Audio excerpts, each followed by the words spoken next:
Good evening, welcome to the planning board meeting. Today is March 5, 2019. First item on the agenda is the master plan steering committee update. George, what do you have for us? Well, I guess several people on the committee were there at the last meeting, so I'll just for the benefit of the two that weren't there. Really quick, what we did is we had a meeting with the public being invited to this and to actively participate in it. So they set up about 7 or 8 different sites in the cafeteria we're located. And they invited people. The original game plan was go to any one site, just pick a site, go to it, and chat about that site. In 10 minutes or 15 minutes, we're going to blow the whistle. You'll go to a different site, any site you want. But there were so few people that showed up. Disappointing with a very small crowd. But they just said, hey, go to whatever site you want, at whatever time frame you want, which actually worked out, I thought, really well, because some people came to sites and they stayed there for 5 or 10 minutes at a time. Some people were at the site and they were in and out in 2 minutes. And they interpreted the site or the sites where they were most interested and had the most to say. They had the participants, they got the little round stickers, and they had all of the action items up on the bulletin board. And they asked the people to put a sticker next to those things that they considered to be the most important. You could take all of your stickers, you had 7 or 8 stickers, you could put them all on one thing at one site if you wanted, or you could put one at one site, one at another site, and so forth. And they did that to help us prioritize the things that at least the folks that were there that night thought were most important. Right. I'm anticipating that we'll get some feedback fairly soon. We have another meeting coming up Thursday, the steering committee. So I don't think we've seen the feedback yet. I don't know. No idea what the most popular issue is? Not until The we most get the pressing issue? feedback. Yeah, Okay. that'll be part of the meeting on this Thursday Okay. at the library, 7 o'clock, steering committee. Okay. And so they're going to provide an overview of, or summary of the meeting, Okay. along with a couple other, business items. Okay. So were you encouraged by those who did attend? Were you encouraged by their level of participation? Absolutely. In fact, several of them are here. Probably the 12, To there were those- 12 people, they're probably all here in this room right now. Actually good. You could see what was important, and they were clustered. They weren't spread all over the chart. Right. It was maybe 9 to 10 items. They were Okay. clustered, so you could see what was important. Oh, that's fantastic. Well, thank you. To those of you who attended, thank you very much. It's important for the town that we get as much public participation as possible. So thanks for going. And it was well advertised, too. It wasn't It like. will do, I remember seeing the big thing on Route 20, the Right, exactly. illuminated sign. 20 was on the town website. Yeah. I think it was the pre-Valentine Day dinner, Did you think so? The ramp up. the ramp up. Everybody was out shopping. You can have reservations on the 14th. Right. Amy, anything to add to that? No, I think George did a good summary, and that unfortunately there were like 12 people there. And Fran said that if people have reviewed them though at home, I think she said there's a speaking point at the end of even Thursday's meeting, this Thursday, March 7th. So if people went and they had input, they could speak then too, at the end of the meeting. But I do think they're gonna summarize everything. We were all at different boards all night, so we really didn't get, like George was right next to me, but we didn't really get to learn what the other boards were talking about. Got it. So, a lot about downtown again, right? At least on our groups. He was economic development and I was land use. Yeah, definitely. Michelle, did you attend? Were you able to go to this one? No, okay. All right. Anything from Anthony or Carrie on this? No. No? So, yes, I actually went, and I thought it was really well done. It was one of my favorites of the bunch of the public forums. I wish that more people came, for sure. I mean, it was really well done. The only thing that I heard a couple of people mentioning was just they wish they had the materials in advance because it was hard to pick on the fly, to go through all of those recommendations and try to figure out what they wanted to ask or things like that. But it was, I thought it was great, the whole event. Well, it'd be good feedback to give to the consultant as well in terms of what works. And A lot of the dots too were put on the goals instead of the recommendations, because they said I like all the recommendations under the goal, Oh, so well, I'm that's just good. gonna So put it they- on the goal. So they And- supported the goal. Yeah, so that Oh, that's happened a cool. lot in my group. They just I couldn't did a pick- couple times in my group also. Yeah. Anything else on this from the town planner? No, just as far as the upcoming meeting, as George had mentioned, Thursday again, 7 o'clock at the large meeting room in the library. And, so, like I said, there'll be, a summary and a review of the public forum. And then, we're going to, finish out the recommendations. I think it's the housing goals, the housing recommendations that we haven't done. And so those will be done on, Thursday. And then, we're gonna spend a good amount of time too on what's still left to be done and just charting out a meeting schedule. We're also gonna talk about, we're gonna do a third public survey. So we've, internally, we've crafted some, not specific questions, but, what the survey will, sort of focus on. Right. So we're gonna talk about that in some length, also on Thursday. Okay. All right, anything else on this issue? We have 3 minutes before we can start the next hearing. Do you want to tell us what's on the agenda for April 2 and on ZBA? Sure. So for your, just looking at, our agenda, I have your next meeting scheduled for April 2nd. And right now we have, well, I would anticipate we will continue the zoning, because it's, every year I recommend that, we keep the zoning hearing open until, at least have 2 meetings worth on it. And then, we'll also have it's not a public hearing, but it's it's part of the public meeting, it's a site plan review for, 222 West Main Street. And the applicant has submitted, and I believe that Debbie passed those out tonight. So you should have that application on your table someplace. Is there any way that we could move the meeting from April 2nd to April 9th? I can't attend April 2nd. When's town meeting? Town meeting, I didn't bring my phone. Town meeting is the, The end of April. yeah, Oh, it's the end of April, okay. the 4th Monday of April, so the 24th? Does anyone have a calendar? That's what I was gonna guess, the The 23rd. 23rd is a Tuesday, 22 is Monday, 23 is Okay, Tuesday. so it starts on the 22nd, town meeting. Okay. So, I mean, that's up to you whether, Michelle, that's up to the board about moving Yep. the meeting. I don't have to advertise the site plan, it's a land clearing site plan for 222 West Main Street. The applicant's going forward with the 3 single-family houses, that face Lincoln Street. But again, the site is known as 222 West Main Street. So, it's not a public hearing, so I haven't advertised it, but that will be on your April agenda. okay. So whether you need to change your meeting. Amy, can you do the 9th? I'd have to check. I was wondering if maybe we could do it before the 2nd, that way maybe we would have time to review the ZBA. Like, we just received the ZBA application tonight, and in case we want to have some input on the site plan, if we have the meeting before the ZBA meeting. What's the ZBA application you're talking about? 66 Lyman. Special Okay. permit with site plan approval. I'll go over that and you don't even need to. Oh, well, we just haven't had time to read it, so that's why I was, Right, we just have five. right, I was just thinking, maybe we, Has it been scheduled for ZBA yet? Yes, yeah. When It'll be, for their March 26th meeting. March 26th. Yeah, so whether you wanna finish with planning board first? Yeah, let's What are you finish with gonna do? planning board first, that's fine. So, can you not do the 9th? I'd have to check, but that was my reason for talking about having it before ZBA, just so Okay. if we wanted to have input, maybe instead of moving it later, Well, move it we earlier. actually have an application that we have to consider, so I want to make sure we have that on an agenda. Right, So, but could we do that application in March?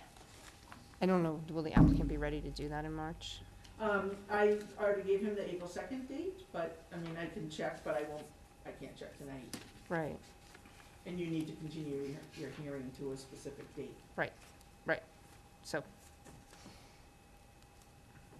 While Amy's looking, are you guys good with the 9th? I am. Anthony, you are, Carrie? I think that works, yep. Okay. Okay, so we'll move it to the 9th? Well, we're still waiting on Amy. Yeah, I mean, right now it looks okay. Okay, so let's move it to the 9th then. Thank you. I have tickets to see Fleetwood Mac.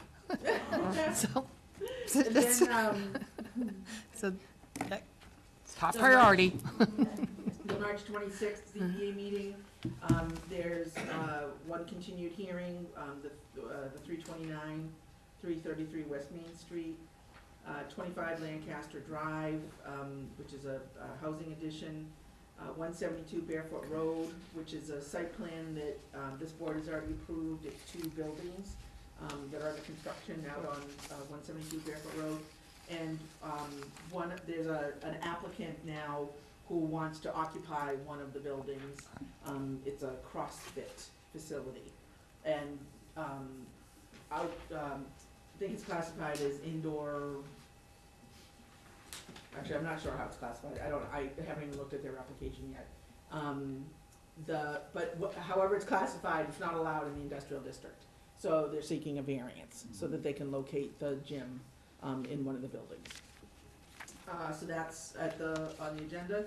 And then 66 Lyman Street, which is really on Railroad Drive. It's the new core facility, the cardboard facility. It's been there for years, if people are familiar with it.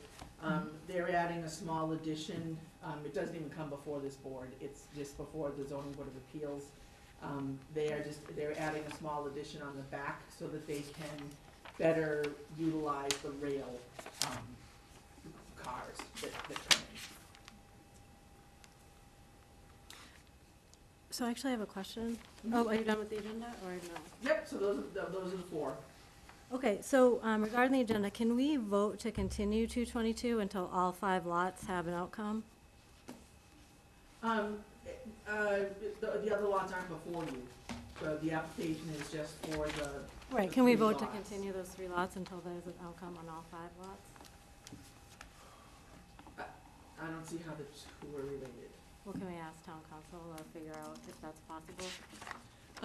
I mean, I guess I have questions it's in not- general about that, so I don't know the best forum for it, but, He's entitled to build those 3 houses as a Yeah. matter of I right. mean, there is right? a So- right. but we can continue a hearing by majority vote, right? Sure, if you need additional information from him, yeah. Okay.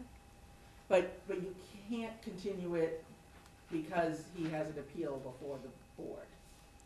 Okay, under what circumstances can we continue? If you need additional information. Okay. So that's why you continue a hearing, is you're requesting, either if you've asked questions at the hearing and they can't answer them and they have to provide you, they need time to provide you the information, or we find out something's missing from the application and, they need to submit it. So that's why you would continue the hearing. Okay. So it's really, it's 3 separate lots, they have an A&R right now, we just haven't reviewed it in-house. So I'll be calling one of you to, come by and sign it over the next few days. Like I said, we just haven't reviewed it in-house, so I don't have it for you tonight to sign. But those 3 lots are really 3 separate A&R lots on Lincoln Street.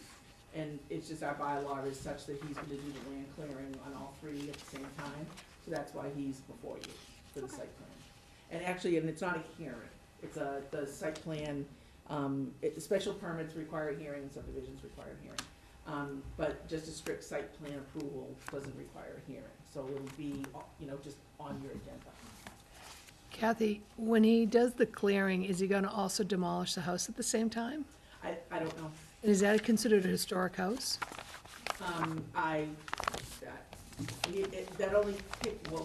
that kicks off when he applies for a building permit. Okay, So Bob would then send him through or the building department would then send him through the route of, going to the historical district commission. I would assume that house is on the inventory. yeah. It is it sits on Lot 5A, and it looks like the barn sits on Lot 5A and Lot 4A. It straddles the new lot line. So those 2 buildings will be raised. But So- that's completely separate from. Yeah, that's not us. Yes, but how does that work? Well, Bob wouldn't be able to issue him a demolition permit until he went through the proper procedure, which would be with the Historic District Commission. And that's a 6 months hold, right? Before you Well, demolish it? it can be. The board, the Historic District Commission can request that the full amount of time, be allotted, for them to find, another user for the building or for someone to move the building.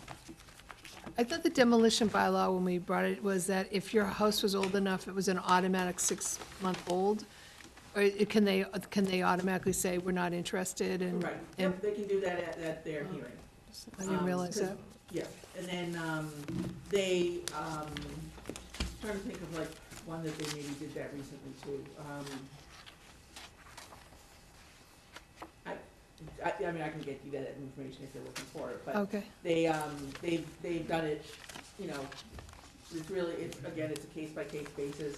I think to be on the inventory, it's either 50 years old or 100 years old, the structure has to be. yeah. But the maximum length of what the town can delay the developer for is 6 months. 6 months. Yep. But the board can vote, a shorter amount of time.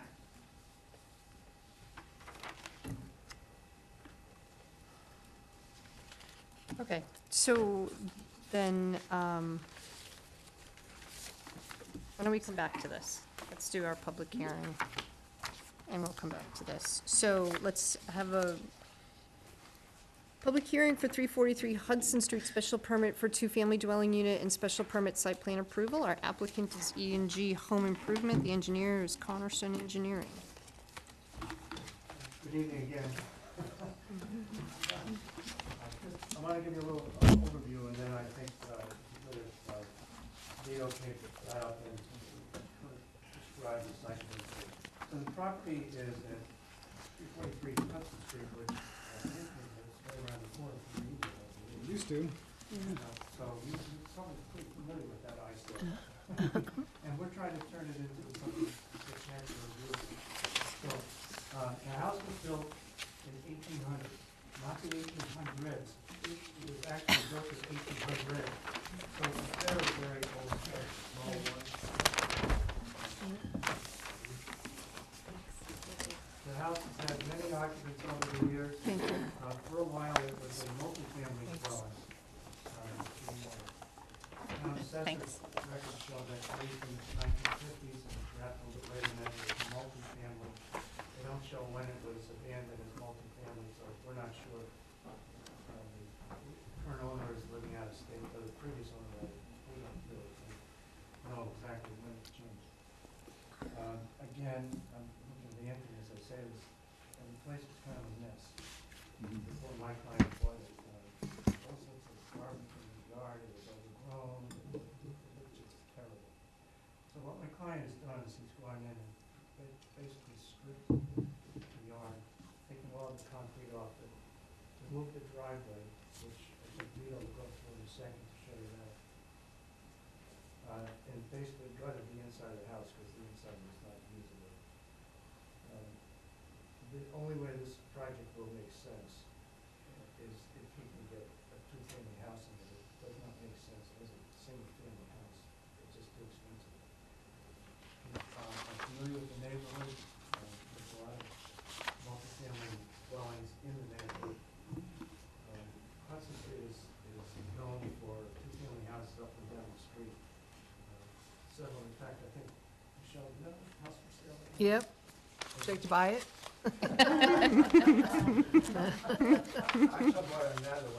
Yeah. But it's true what George is saying. They're all up and down Hudson Street. Yeah. But it kind of fits in. For what it's worth, when we went in front of the zoning board of appeals, Transaction, who was the one who initially brought the moratorium in front of the town meeting to try to kibosh on some of the rapid development, so-called rapid development of two families. Her comment was, this is a project that we like. This is the type of two-family we with that, I'd like to turn it over to Zita Malone from Cornerstone, let him kind of walk you through the site plan.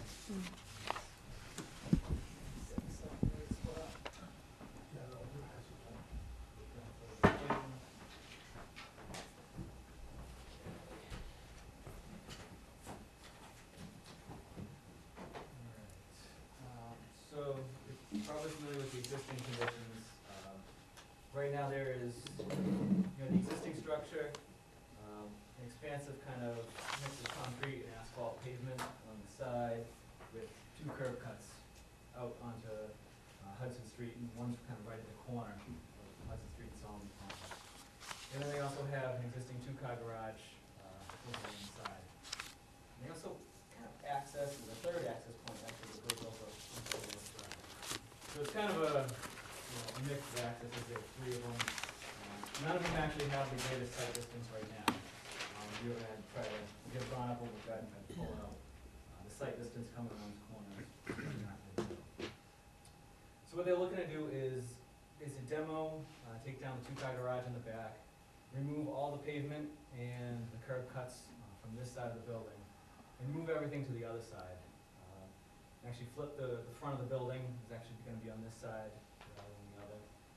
Kind of put it to where it makes more sense. Having the entrance over here on Solomon Pond Road, you get much better sight lines in both directions. The access is better. We consolidate 3 curb cuts into 1. We always like to have less curb cuts on the street, and you provide a better parking area for the future residents of the house. Over in here, it was kind of, you parked where you could. There was no real defined setup. So this is a much more efficient way to do it and safer up in this location. For mitigating drainage and stormwater runoff, we've actually created a reduction in impervious area. The overall reduction is 1,620 square feet. So just by the removal of that area, we've reduced runoff, created more infiltration. But they've also gone beyond that and put roof drains on the structure and put infiltration for the parking area. So these impervious surfaces will also get infiltrated further, reducing runoff and more recharge into the groundwater. As far as some site improvements for landscaping, they will be landscaping up around the building with your foundation plantings. And they've also looked to do some screening in the back with keep it more low, trying to keep the sight lines good around that corner, but also cleaning it up around that back end. We pull the pavement out, get a little bit of privacy around that back edge, so that we can put some landscaping back in there too. For utilities, we have existing sewer and water out in the public way, so we don't have to worry about septic systems or wells or anything. So we connect to water and sewer services. We do have to consult to see if we need 1 or 2 water services, but either way, water is available. I think that covers most of the site work itself. We did get a review from Fred on some of the site items.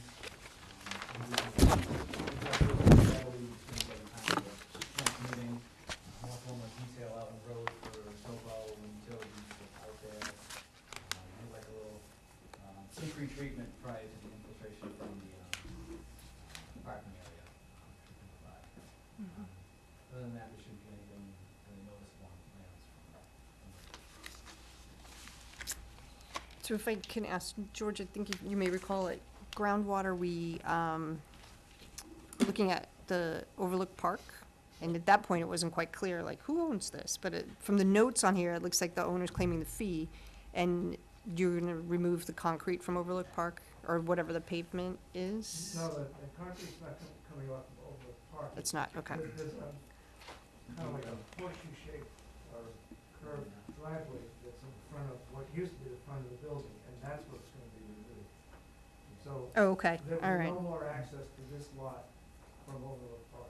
All access will be from Solomon Pond Road up at the top of the. Okay.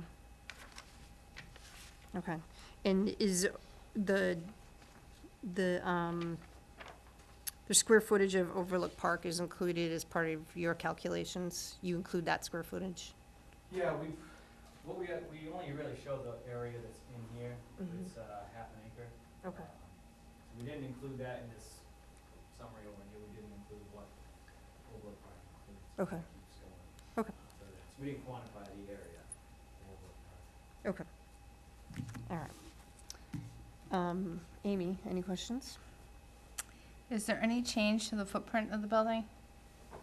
Yeah, they're demoing this piece that sticks out the front here, and then right in here, right now there's a void, so they're gonna fill in this sort of horseshoe shape right here, and then demo that piece that sticks out the front. And then off the back here, they're adding 2 decks, and then in between the 2 decks is a little addition off the building footprint. Okay. So I think there's a net increase in building area. Do you know how big the net is, just? I'm not sure, do you know exactly it's not Less substantial. than 200. Less than 200. Less than 200 square feet? Because it's open area between one side and other side. It's Oh, okay, yep, just to fill the area over there between. right, Nothing you put over there. If you put a grass over there, it's not gonna be good. Yeah, it's kinda like a little horseshoe right here. Yeah, So it's kinda filling that gap in between. just the area over there is gonna be part of the house. okay. And I always love landscaping, but I was wondering how tall, these are all bushes right here on the front? Yeah, because the sight distance isn't very good as you look Right. up here, so you want to keep low-lying plants. That's what I was gonna say, because the Yeah. street I'm on now has a lot of bushes right on the corner, and we can't see when we pull out. Yeah. So I'm hoping that the bushes, although I love always to have more landscaping, I hope that they're short. That was a very firm recommendation from the design review committee. So he landscaping there, but it'd be very well. Yeah, Like a hosta plant or something. Yeah. okay, Yeah, Yeah. nothing can force get out the street, has a total vision. right, over there. It's gonna be much better after we're Yeah. done, because then it's gonna be total, it's not gonna miss nothing. Right. okay, It's more safety for the people living there. yep, okay, I just want to make sure. I think that's it. Thanks. Michelle? I sit on the, chair of the design review committee. Thank you very much. You've done a great job, and we've approved everything, and, Great. you know, Excellent. we hope you'll vote yes tonight. I was noticing the dates on the ZBA decision when you guys first went in front of ZBA, and it's been around for a long time. It has, you guys have been working on this for a while. Anthony, you have anything, any questions or anything? No, I mean, so the only comment that I would make on this, I mean, it's nice that it really has been an eyesore for a long time, so it's nice to see it getting cleaned up. That, I haven't lived over there in 5 years, but certainly bicycle over there, and that corner on Hudson Street and that extension on Hudson Street is really quite dangerous. And adding density to, more vehicles coming in and out of there, granted, it's not a lot. Even where it's at, cars coming around the bend, if you're taking a left, it's going to be very dicey. If you're pulling in and taking a left, it's going to be dicey, certainly during, times of traffic. So, I mean, it would be a concern, but, I think overall, it's a positive improvement for the site. And that's all. Carrie, anything? I think the questions I had, actually, Amy had asked already, and what I would comment on, Anthony already commented. So I would just say that I attended many of these design review committee meetings and saw the transformation and all the work that went into coming up with a nice plan. So, thanks for cleaning this area up and trying to make something nice of it. Anything from the town planner? I do, I have a couple questions. George, back to or Vito, one of the variances that you received from the zoning board of appeals was about area, because at that time you weren't sure what the lot size was. So for the groundwater district, you needed that variance, or you requested that variance. So has it been, closed up as far as where this lot starts and stops? I would say no. We're still contend that our property includes Overlook Park, or a good portion of it. When that issue was first raised, I went to the law firm that represented the owners when they bought the property, and I asked them that specific question, and their information leads them to believe that a good part of what's called Overlook Park is in fact our property. The issue is who has the right to travel over it, and frankly, I think people have been traveling over that for so long that I think that that's no longer an issue. I don't think the current owner could stop anybody from going over the park, nor would we have the intentions of doing that. But we haven't really changed any of the decisions now in square feet. So I still think, and as staff, Fred brought it up in his review letter also, that that's still an outstanding question of what size lot is it that we're working with? And I realize that, you know, you purchased this, Mr. Korea, and you're probably thinking, well, you know, I purchased the lot, what's the problem? But I mean, where we don't have a hard and fast plan that shows where this lot is, in my opinion, that still needs to be resolved. By the survey, exactly halfway the street of the lot, by the deed, halfway the street is from the lot. But I mean, you show on the plan that the lot continues. Yeah, after. So that, you know, where does it continue to? Behind the old foundation, there has a parking lot too. I mean, we need to know, or at least, you know, staff wants to know, what is this lot? You know, what are we talking, we all know it's 343 Hudson Street, but, you know, given the fact, and then that was discussed at the zoning board of appeals meeting, that it would be resolved for the planning board meeting. Because when at that time, you know, In this you knew that case, you were gonna be appearing. Can you make the design exact what size it is by the deed? Yeah, we just have to confirm, is any other research to do? The one that is that Overlook Park was put in, umpteen up years ago, and it all came out of common ownership, if you will, so, there were no plans associated with some of the conveyances. We have what's left, everything else was deeded out. So maybe even, George, if something, from the attorneys that you spoke with, I mean, I would assume there had to have been something in place in order to get, I don't know if you have a mortgage on this property, that's not my There is a business, mortgage but, on the property, but you can't, what happens is you get what's called a plot plan, or a mortgage inspection plan, or some people call it a tape survey. And that instrument tells you if there are any encroachments, either you're encroaching on someone else's property, someone else is encroaching on yours, and are you in the floodplain zone?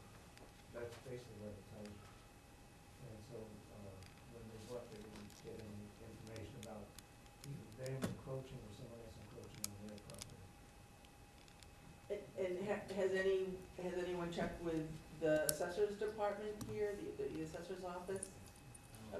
We haven't. I don't think their records are any better than what the closing attorney came up with.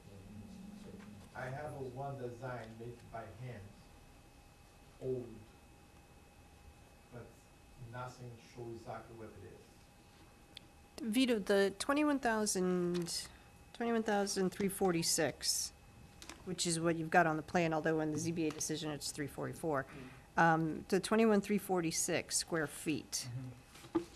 On the, let me just orient myself to where's north. So on the western, southwestern side, that would run along Overlook Park, where does that, what does that 21,346 go up to? You see the line with this line right here? Okay, so that would be With the little Z on it there? the northeastern edge Yeah, so of from there over. Overlook Park. Yeah, because we did it, this area, just, because this was undetermined how big it was, we said exclusive of the right of way. So everything exclusive of Overlook Park is basically from here over. Okay, so that's the number then that you gave to the ZBA. You Yeah, didn't and that's include the Overlook in the ZBA numbers. Development area, yeah. And that's where all the work's gonna take place. So yeah, everything exclusive of Overlook Park is the 29. Like if you put over the park, it's gonna be bigger. Yeah. Right, right, so, You're asking for the smaller, park right, than the you're being conservative on your, on Exactly. what you're presenting. Now, I don't put the bigger part include the street. Yep. We put the part we can use. Right, Like if you put the do all the search, you find everything, the street, half of the street, it's parking lot, it's gonna be bigger lot. Well, so I raised that. Yeah. Because it was a question that, staff raised at the ZBA. I mean, we raised it in-house with you before ZBA. ZBA again granted a variance because you didn't know what the lot size was. You had less than what the zoning required for groundwater. So I just think that needs to be closed out. And then, the only other thing in Fred's absence, I just wanted to go over a couple of things in Fred's review letter. One of them being what I just talked about as far as exactly the size of that lot. There's some additional information that the engineering department is looking for to be put on the site plan. And then also the site distance needs to be shown. And I think, Anthony, to your question about the site plan, one of the things that the design review committee looked at as part of the site plan was where would be the best location for the driveway. And this was not what the applicant had originally proposed. So this came about after discussions with the design review committee, and this did have the best site distance. It has an excess of what's needed, exiting or entering, from both directions. But that does need to be noted on the site plan, Vito. And then Fred just had, there were several other comments that are really very specific DPW related, that the applicant has to take care of anyways, due to the road opening permit and so forth. Okay. So again, what they're here for you tonight is, they've already been through the zoning board of appeals process where they received a couple of variances. And this was a little unique situation, and it's probably something that we're gonna look at in the zoning in the future. Because the way the zoning reads, they had to do a site plan review with the zoning board of appeals, and they're doing site plan review with the planning board. And that's not really what we mean for applicants to have to go through is, 2 site plan reviews, yeah. Yeah, two double two sort of reviews. processes. Right. But the way the zoning does read presently, and we had town council take a look at this, is that, what's before you is special permit for the duplex, and then special permit site plan approval. Okay. We have some members of the public here. Does anyone from the public wish to comment? I have a question. Hold on, before you, Couldn't see what you were standing for. I need you to Give your name. Oh, my name and name is address Delaney, first.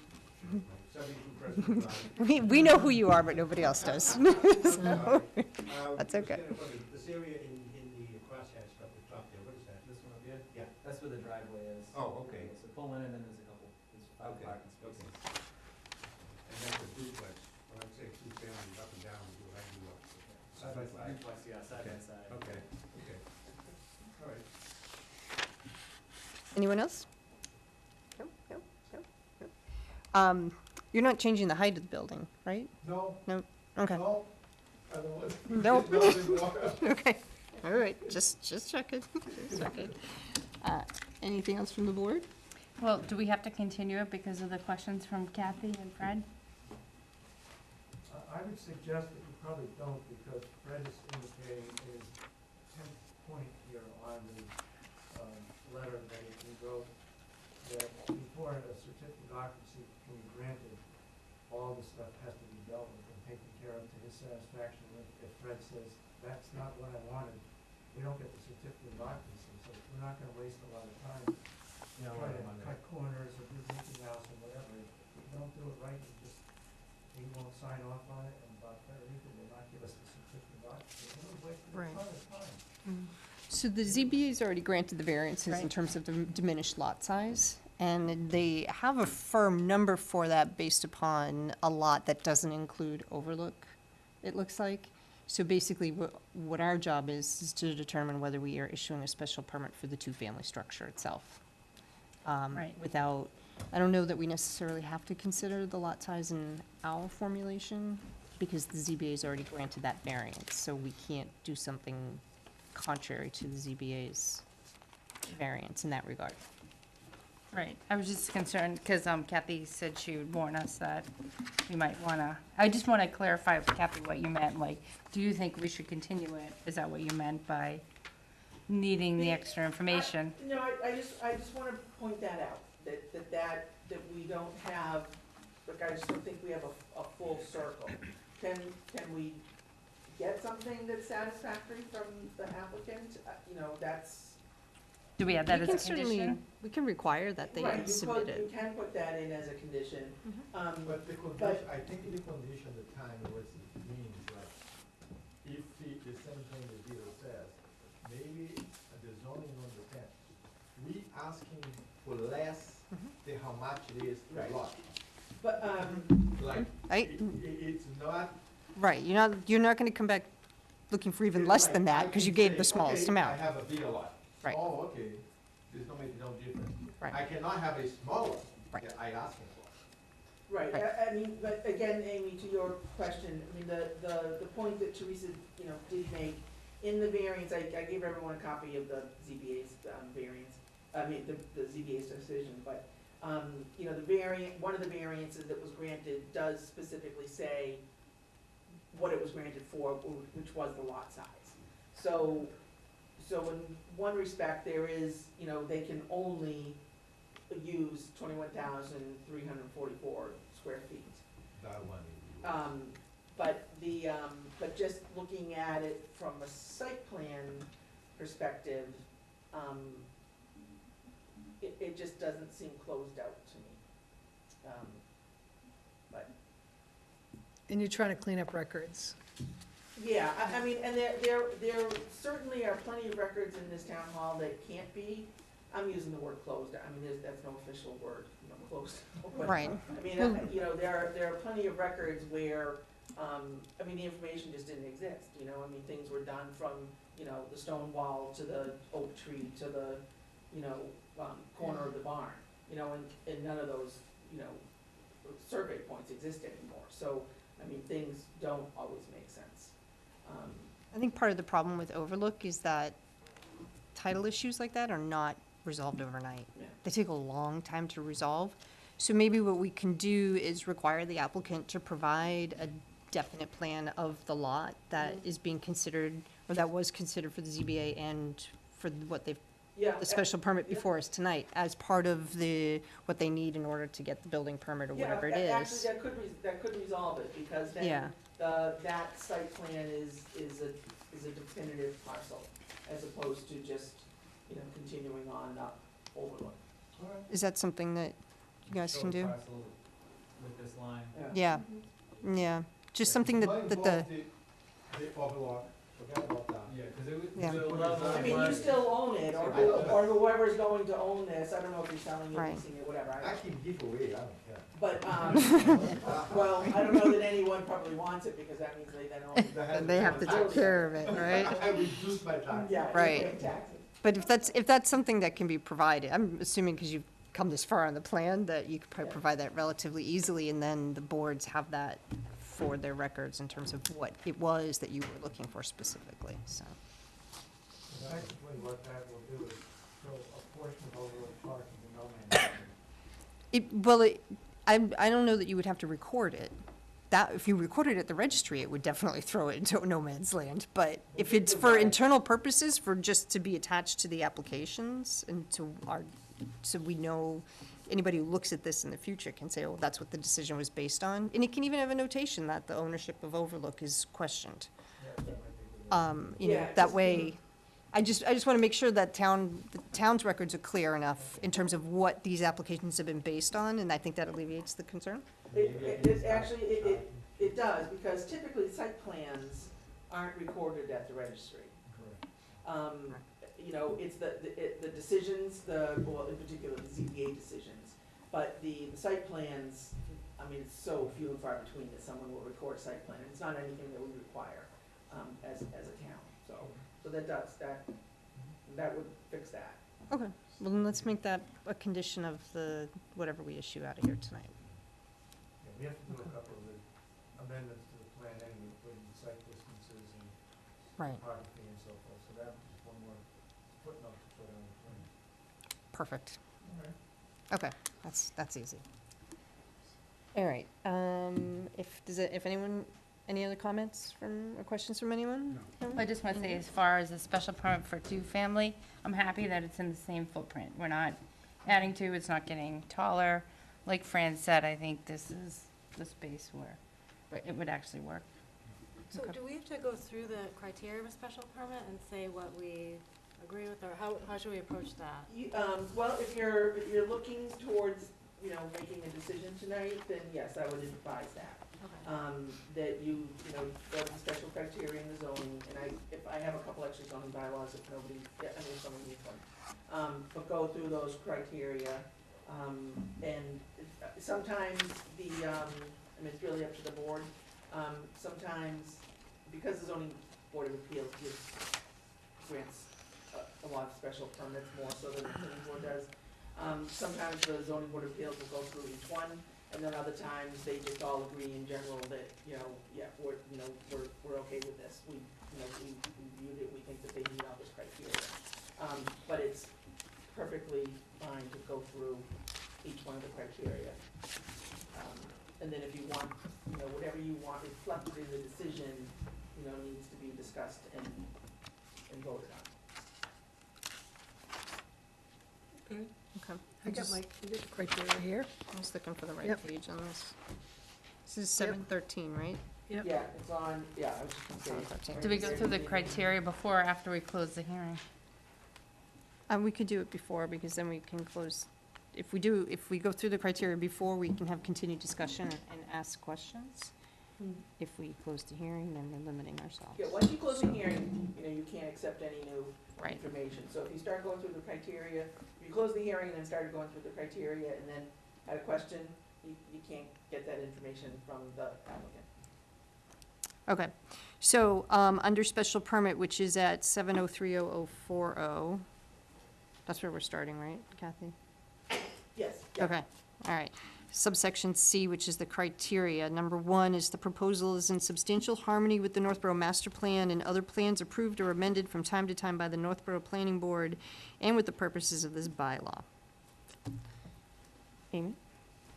Yeah, I think as designed it is, yeah. I agree, as designed. Carrie? Agree. Okay. Anthony? Agree. Okay, as do I. The proposed site plan is appropriate location for such use. Amy? Yep. Michelle? I agree. Carrie? Agree. Agree. Okay, as do I. The use as developed will not adversely affect the neighborhood. I Amy? agree. Michelle? I agree. Carrie? Agree. Anthony? Agree. As do I. There will be no nuisance or serious hazard to vehicles or pedestrians. Amy? I agree. Michelle? Agree. Carrie? Agree. Anthony? Agree. As do I. Adequate and appropriate facilities will be provided for the proper operation of the proposed use. Amy? I agree. Michelle? I agree. Carrie? Agree. Anthony? Agree.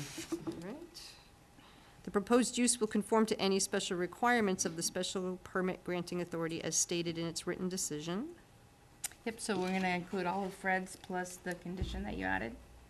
Yes. Yeah, and we'll go through at least I would like to just go through the conditions that you want after you do the criteria. Sure thing. Okay. Okay, so I agree if we go through those. Yep. Agree. Michelle? Carrie? Agree. Anthony? Agree. Okay. And the proposal could not reasonably be altered to reduce adverse impacts on the natural environment to be compatible with the historic development patterns of the town or to preserve historically significant buildings. Agree. Agree. Agree. Agree. Agree. Okay. Now, in terms of conditions that the board would like to place upon the special permit, we have some requirements from town engineer Fred Litchfield, which you guys have. Okay. And are there any issues with respect to the 10 conditions he's put forth? We're all set on that. We can reach out. Okay, that's fine. And then we have also included a condition relative to providing a definite, I don't want to say definitive, because that actually means something, a definite site plan. Right, a revised site plan showing. Yeah, showing the specific land area in question for these applications that have been submitted to the town. Are there any other conditions that we wish to put on? If you look at 713 subsection D, this gives some, I just want to make a note to the, Oh, with design review, the applicant has taken care of these terms for the conditions. You've taken care of that on the site plan, so you're all set on this. Oh, okay, so everything from design review's been complied with Right. already? Okay, Yeah, great. so what Excellent. I would typically do, or normally do, is just reference the design review committee's memo in the findings. Okay, That there was, as far as staff review letters or board review letters, that there was one from the, town engineer, there was one from the design review committee. I don't know if we received anything from the fire chief. it's you. I know. I didn't see anything from the fire chief. No, I don't. Does, So I would, because there aren't any conditions coming from design review, I would just include that in the findings. But I just wanna ask you a question on Fred's review letter. If you want, and which is fine, I'll reference his letter, but specifically list all of these conditions. As opposed to just one Right. condition saying, see town engineer's review letter. That's fine. I would rather list all of these. Yep. That way, 5 years from now, 10 years from now, whatever, somebody doesn't have to go looking for a letter that might not have stayed attached to the decision. Yep. Right. So fire did give a letter, as did groundwater, but they were given to the ZBA, which I assume the ZBA incorporated into its decision, to the extent that those two had any conditions. Yeah, if I'm not mistaken, the fire chief probably talked about turning movements, just to make sure that there was sufficient turning movements. I didn't bring the ZBA file with me.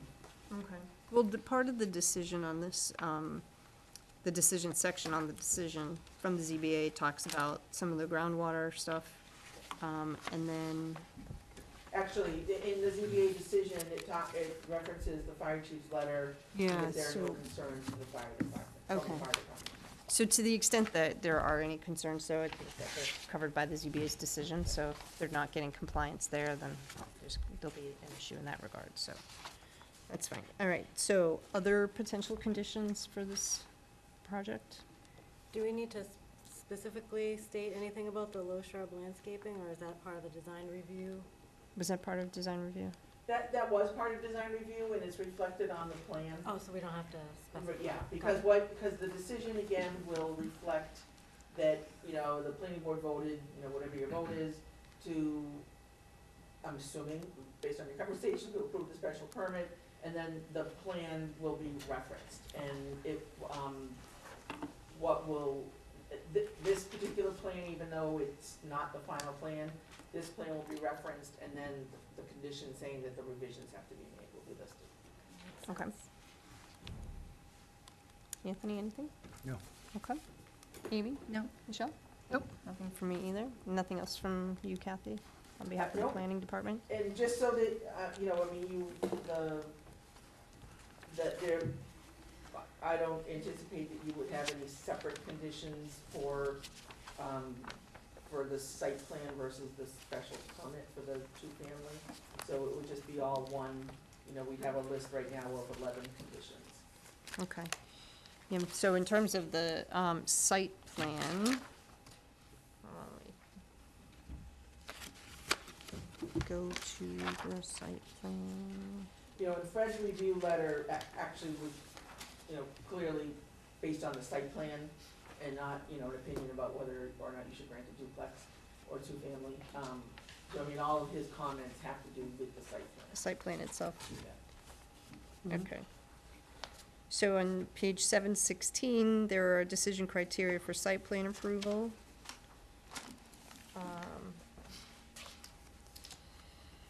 Let me just see, the site plan meets all the applicable requirements of the bylaw. Is that the case? Mhm. It meets all the, okay. Yes, this particular, yeah. Okay, and then given the location type and extent of land use proposed by the proponent, the design of building form, building location, egress points, grading, and other elements of site plan could not reasonably be altered to. And then there's a list of 9 items, but we don't have any of those issues, right? No, as far as here, Yeah. I mean, you know, the site plan bylaw is typically for, because we just recently added the two-family to site plan. So Right. typically, the site plan bylaws are written for, you know, like a large-scale industrial Mm-hmm. complex or, you know, commercial complex. So that's where you see things about, you know, pedestrian or bicycle, Right. you know, access. I mean, we have requirements about bike I was racks. gonna say, that doesn't really make sense for this Yeah. project, so, okay. All right, does any member of the board want to go through these 9 criteria? No? No, Anthony, no, Amy? When I read them, it looks like they've been covered by, like, the, design review. Design and review. Yep. everything. Okay, all right, so, that being said, anything else on this application at this time? Anything else on this end? Okay, would entertain a motion at this point? Anybody? And the motion would be, I'm assuming, where you're going, the motion would be to, you can do it in one motion, to approve the special permit for the two-family dwelling unit, and also the special permit, the site plan approval, Okay.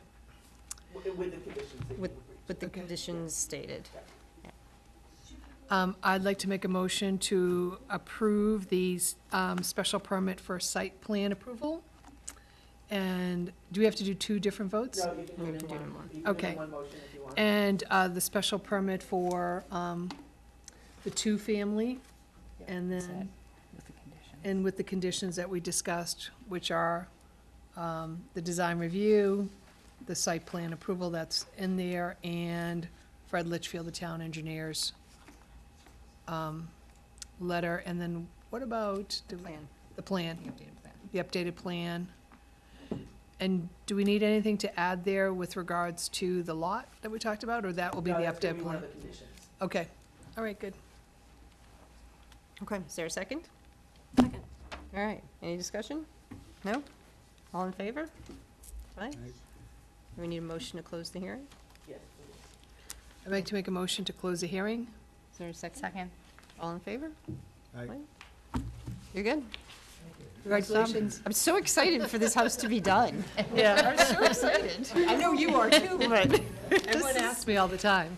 6 months to see him in the yard. Yes. This is right there. Yep, we have that effect on people. Thank you. Have a good evening, thank you. Five, Is this all 343? Yep. Okay. This is file here. File here. Do you want all these? I don't want to keep them, Okay, so then, recycle. why don't, Yeah. oh, hold on, where's my agenda? All right. Why don't we just, do we want to quickly finish the ZBA thing, or do we want to go to the public hearing? Whatever, I don't, I mean, if you have questions, I don't have anything more to give you. I haven't reviewed the applications. You know, we haven't done a staff review yet. We've had development and review meetings with the applicants, but, so I don't have anything, I mean, if you have questions, I might be able to answer them, but All right, so, all right, let's do this then. We'll go to the, let's do the articles, warrant articles. So the public hearing on the 2019 proposed zoning amendments, of which we have 1, 2, 3, 4, 5, 6 of them is outlined in the agenda. Now, do we need to go through, open each one individually, no, or? just open the hearing, and then what I can do, or, and then I can just explain them. Okay, the hearing's open. Okay. So what you all have and what's been available on the town's website, you know, we have to post it, it's, you know, there's a whole process we have to do, obviously, for town meetings.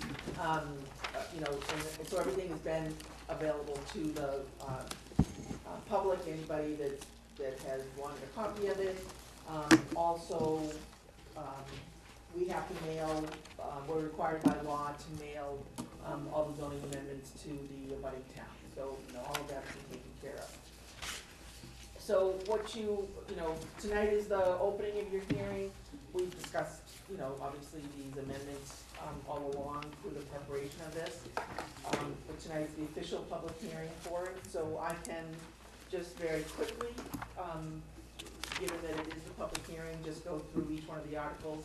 I don't have article numbers yet. I think there's probably, I mean, there is a draft of the warrant, but it's never final till it's final, so Okay. I'm not going by numbers yet. So but let's do them one at a time, and after each one, I'll ask if anyone has any comment on it. Okay. Okay.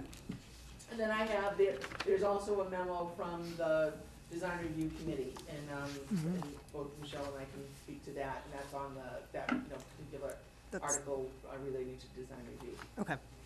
So the first article, and this is the order they will appear on the warrant. The first article pertains to special permits, and it's section 7-03-040. And this is the article where we are changing the word shall and inserting the word may. Okay. And so for those of you who don't have this giant book in front of you, that language says, I'll tell you in a second. I can read it. Oh, you have it right there. Sure, Okay. yep. Yep. It's under the criteria section, in 703-040, and presently it reads, unless otherwise specified herein, special permits shall, and that's the shall that, the board is proposing to be changed to may, be granted by the special permit granting authority only upon its written decision that the adverse effects of the proposed use will not outweigh its beneficial impacts to the town or the neighborhood in view of the particular characteristics of the site and of the proposal in relation to the site. So So it's the make- a new word, the may, is what is used elsewhere in the bylaw, and also you have a separate set of planning board, rules and regulations, and may is used there also. Okay. So this is, so we're changing shall to may. Okay. Any comment from the public? Yes, sir? Bruce Valenti, 72 Crestwood Drive. In my determination, may is a weaker than shall. Am I right in the way you? Right. interpreted it? It's going from a mandate to a permissive. Okay, that's, okay. Right. So on this one particular, not this in particular, but special permits in general, Henry, and everybody else, special permits are discretionary, which is why it typically is a may. Yeah, okay. Any other questions or comments? No? All right. Anything from the board? No? No? Okay. All right. Next one? Okay, the next one pertains to section 7-03060, design review. And in particular, it's the section E, which is about the appointment of the design review committee. And what the board has discussed here is making, I would call this housekeeping in my description of it, because, again, you're not introducing something new into the bylaw. You're kind of just, cleaning it up a little bit, or maybe updating it a little bit. So this all relates to the appointment of the design review committee. And what's being added in E1 is the wording with a preference given to the following disciplines for 3-year terms. And then as we go through each one of them, it's being proposed to change from 1 degreed architect to 2 licensed architects. The second one is staying as it's written today, which says 1 degreed landscape architect. C is being proposed in the handout, changing the wording from 1 interested and responsible citizen of the town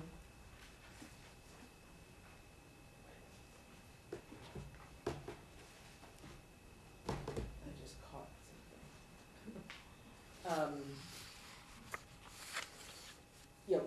Right now it's written as 1 interested and responsible citizen of the town, and what the board is proposing is to change it to 1 resident of the town with a related background. And then the last one stays the same, a balance of representation as close as possible to this mix. So what was pointed out,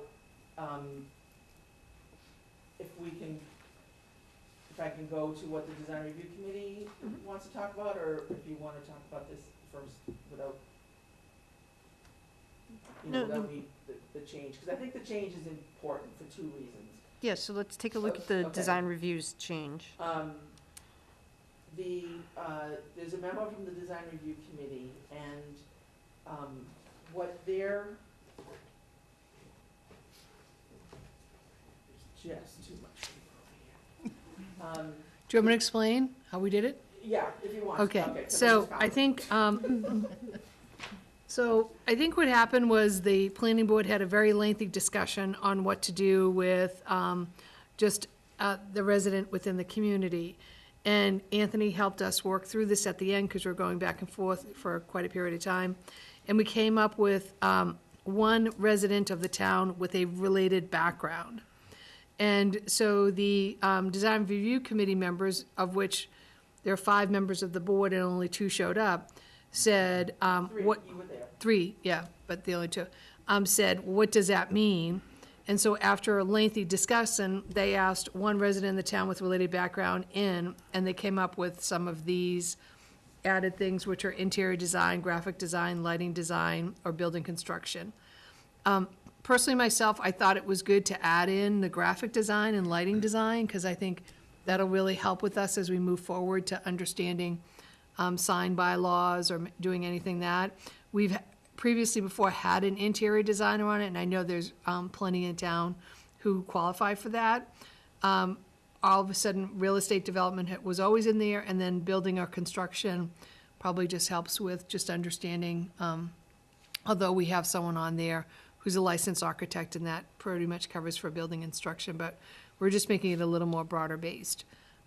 So I think, just to help the board understand, the 2 members who are with me, although I stressed how we wanted to keep it more just a resident without a specific background, they felt they didn't understand what with a related background meant. It was too open-ended, and they wanted to be more, add something more specific to it. And I think whatever the board decides to do, it does need to be fixed, because what they did point out, what the members pointed out, is the way that it's been proposed right now with a related background, there's nothing that says what a related background is. Yeah. Is in, so something needs to be added or adjusted there.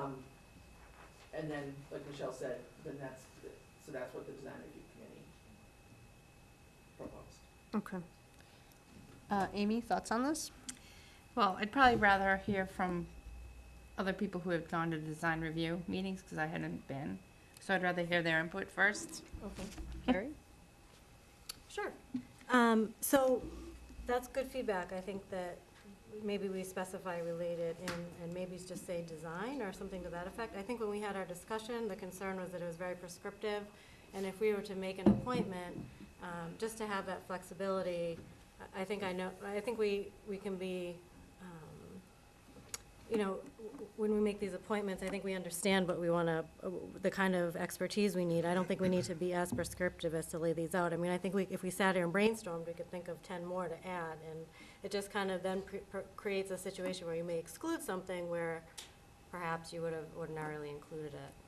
The other thing that I had too, that I wanted to bring up, so I also did a little research on licensed architect with a residency in Northborough, and there's only 8 actually that have been licensed by the Board of Registration of Architects. So I wondered if for that Part A, if we wanted to open the door back up to degreed, or maybe do degreed or licensed, so that we're not picking from a pool of, we've assigned 2 board seats or 2 committee seats to a total pool of 8 people. It seems like we're never gonna be, that's just setting us up to fail. So, and maybe there's someone retired who, they're not working on current projects, which, makes it even better. So something to think about as well. Carrie, just to add to that, you had asked me a question about, are there, Different levels. Yeah, different levels, and, so I did look into that. I talked to the architectural firm, that the town has hired to work with White Cliffs. And then also, I talked to Diana and Tom, both on the committee. I mean, two obvious people in front of me. And so the only other, level of architect is, before you become a licensed architect, you're called an interim architect. And that means you've gone to school, you've graduated, and you're working at an architectural firm. And I don't know, what I didn't ask was for how many years you have to do that, but, so you become an interim architect, and then you take your, boards, and then become the licensed architect. So there's just one level. Kathy, that makes a valid point. What if someone did retire in town? They were once a degreed or interim architect, became a licensed architect, and now they're just retired and they want to be on the design review. Does that mean their license is expired, or how does that work? I wouldn't think so. I mean, I know, like, with engineers, they're, once they're licensed, they're licensed. Okay. No, they were actually Oh, it expired expires. on this list, so I had to pull out all the expired licenses. Oh, okay. 'Cause I know with, like with a PE or, an ME, any of those, you have to, like most professions, you have to pay to have a certain title. So I think you have to keep your registration up, but, you're,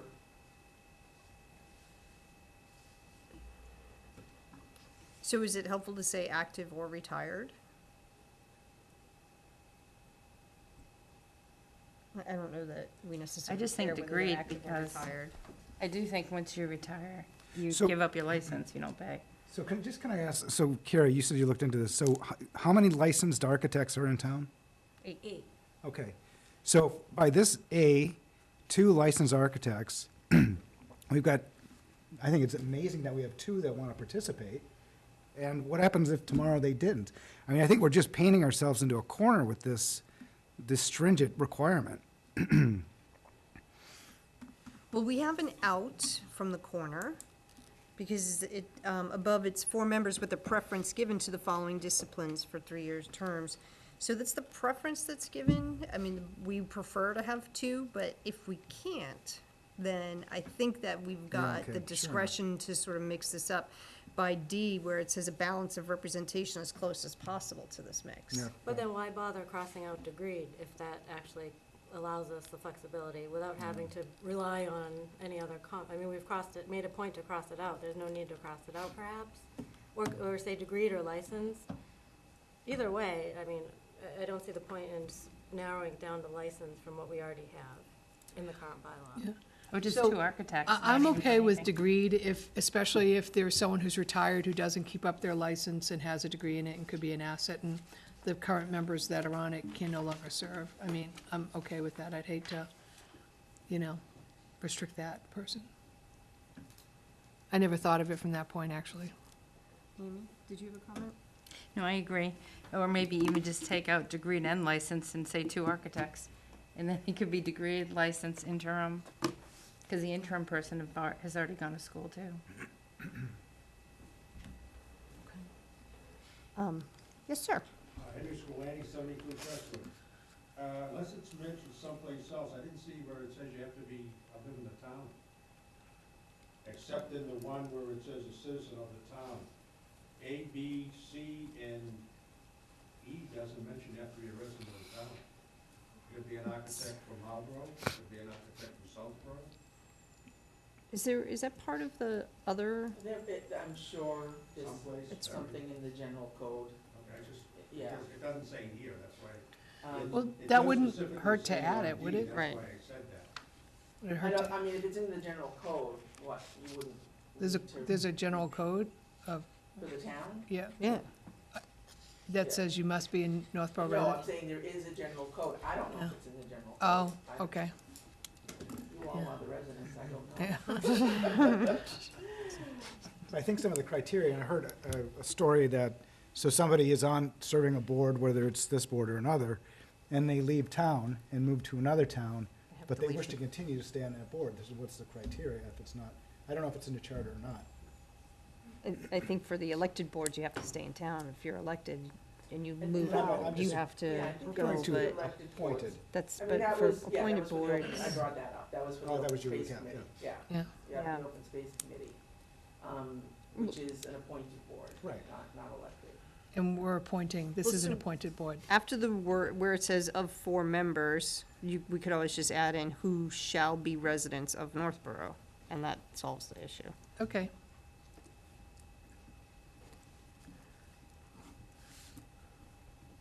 Okay, so after shall additionally consist of 4 members, comma, right? Yep. Not to- Who shall be residents of wordsmith here, but, Northborough, right, comma, comma. Okay. Anything else, Mr. Squilanti? I think you tied yourself down more than. Well, we did, I think we need to have, My point was that you could be open to Marlboro residents, Southborough. oh, we don't want them. You don't want them, okay.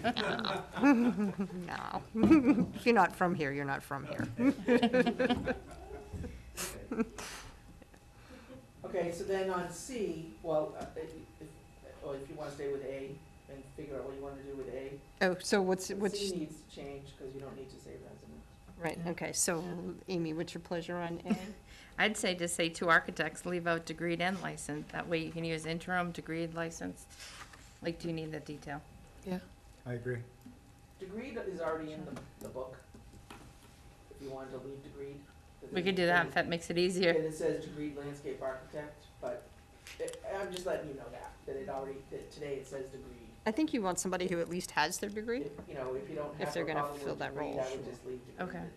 Yep, Yeah. all right, so are you okay with leaving degreed? Sure. All right, Carrie? Yes. Okay, Michelle? Yep. And Amy? Yep. Okay, so let's leave it as is, we'll So it's take gonna out be that- degreed and/or licensed architect, right? No, just 2 degreed Just degreed. architects. Oh, Because okay. you have to be degreed to be licensed. Okay, fine, yep. Okay, and then C, Yeah, so we're taking out the Chamber of Commerce, and then the new C, right now, which reads 1 resident of the town. you, which I think you have to say 1 resident. Yeah, so maybe we just say, Yeah. we don't say of the town, well. I think you probably leave it says as, of the town even right though now. it's redundant, I think you probably leave it as it is, just because Yeah, that's it kind of says what we have citizen to. of the town, yeah. in the Yeah, it's resident. just, yeah. So you say 1 resident of the town Um, with a related background in design? Is that, I sort of heard that? So, okay, so this goes then to the design review committee's criteria that they wanted to insert. Amy, any comment on design reviews change?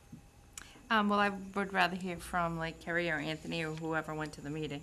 Did I already say that? for Sorry, this did we one? already do this? Yeah. Okay, so do Oh, either of you have a suggested change for this, or do you like this as it is? No, so I think what the intention was, and or what the point that the design review was making is related background, and it was to what? Just be more specific. And I think their comments were, it's very helpful to have people who can read site plans, because if you can't, then you may not, you're just, getting up to speed is gonna just take too long, you're not gonna be beneficial to the committee whatsoever. Right. So, to leave it kind of broad-based and have a wide pool of people available, is just have it be design, whether it's lighting design, graphic design, interior design, people who are in that business, and I think they detailed that fairly well, and I agree with that. So, I didn't understand what you meant. Do you like the addition of all of the specific categories, or do you just like design? No, I like this, I like the way they spelled out, and it leaves it so it's ambiguous enough where you could fit a lot of people into that. I do think you have to specify it at least a little bit, because if you just left it to design, it could be like rocket designs. And I'm designing something that has nothing to do with buildings, so. Well, I think that was even a comment, they said, well, like, computer chip design. Right. Okay, so Anthony, then you're okay with this? I am. Carrie?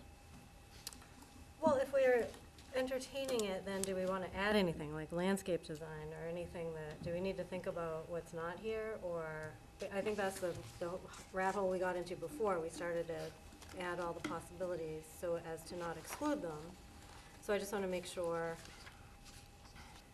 Did design review Yeah, they. consider various other things? They went, not around and around on this, but, they talked about more things, less things, and Yeah. this was the list that they came up with, thinking that you know, that it represented, you know, a good, selection of people that could be Yeah. on the committee. Would it So- be odd to word it as something like such as real estate development? Is that an odd way to say it, so that it's more like suggestions versus making it seem like this is the list?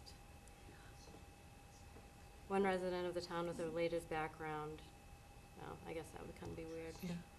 So interior design would be, we used to have one on there, would help, especially in the previous applicant who was before us, like, with laying out like the inside of the home. Right. I still think graphic design is gonna be very helpful for us coming down when you talk about, you know, any signage, lighting design. I think those elements are really missing overhaul from a lot of expertise on anybody on the town boards. I think that would be great to find somebody out there. Building and construction, you know, I mean, to me, that almost goes with an architect. And I didn't understand why real estate development was in there, but they said throw that in. So, Because real estate development could be somebody who is in the practice of flipping houses, yep, might be. but doesn't actually have a degree in anything Yeah. in particular, but they're just really, really good and they've done 30 of them. Yeah, So I can kind of I think understand they that one. used you, Michelle, too, as an example, right? I mean, even though you're the planning board rep, but saying that you're real, you know, Yeah. having a real estate background. having someone with a real estate, maybe who Yeah. understands the industry. I mean, originally you didn't have that when you were Yeah. first on the board, but now Right. you do, and Yeah. so I Yeah. think that's where that came from. Yeah, and it could also be, and we talked about in real estate development, could be, because a lot of what you see before design review is not necessarily residential, but a lot of commercial. So someone understanding commercial, because that might be helpful on, you know, design standards in general, and then lighting, when you're dealing with commercial buildings. Because I think I would say that majority of our design standards are with commercial, aren't they, Kathy? Commercial and Yeah, I business would- yeah. versus residential. So that's where having someone in that field might be better. Yeah. Okay, so here's what I'm struggling with, and so I understand what you're saying with there. My only thing is, I wouldn't, like, similar to when you look for a job and you see the Yeah. requirements and you don't match, and you think, oh, that, I don't fit into that. Yeah. I wouldn't want residents to say, okay, I don't have this, or this, so I'm not a good candidate for this Yeah. position, even though they may have something else that we didn't think of that may be, you know, maybe they're in landscape design or something else, I'm not sure. So I'm not necessarily super opposed to this, that's just that's the heart of what I'm saying, and my concern, with just making it, I want any resident to feel like if they have some sort of related background and they feel like they can be of value to the committee, that they don't feel like, I don't check Yeah. these boxes. You know what? Hold on I one was- second. Go ahead. You know, I'm just kind of seconding what you're saying, Karen, is saying, ideas such as, or, you know, background such as, but not exclusive to, might open it up to people who are in that position where they, oh, I'm sorry, I forgot to say my name. That's okay, I would have Yeah. asked you to do it anyway, so you can do it now. Millie Milton, 50 to 91 per hour. Okay, thank you. But that's what I was thinking, is that, you know, background such as, but not exclusive to. Something like that. Or at the end, we put, or similar, something like that. So you have that final, building construction or similar. Or, I don't know, I don't want I to think split such as hairs, is but. perfect. Do you like that? Such as. Yeah. So such as real estate development, interior design. Yeah. Okay. So just delete the word in.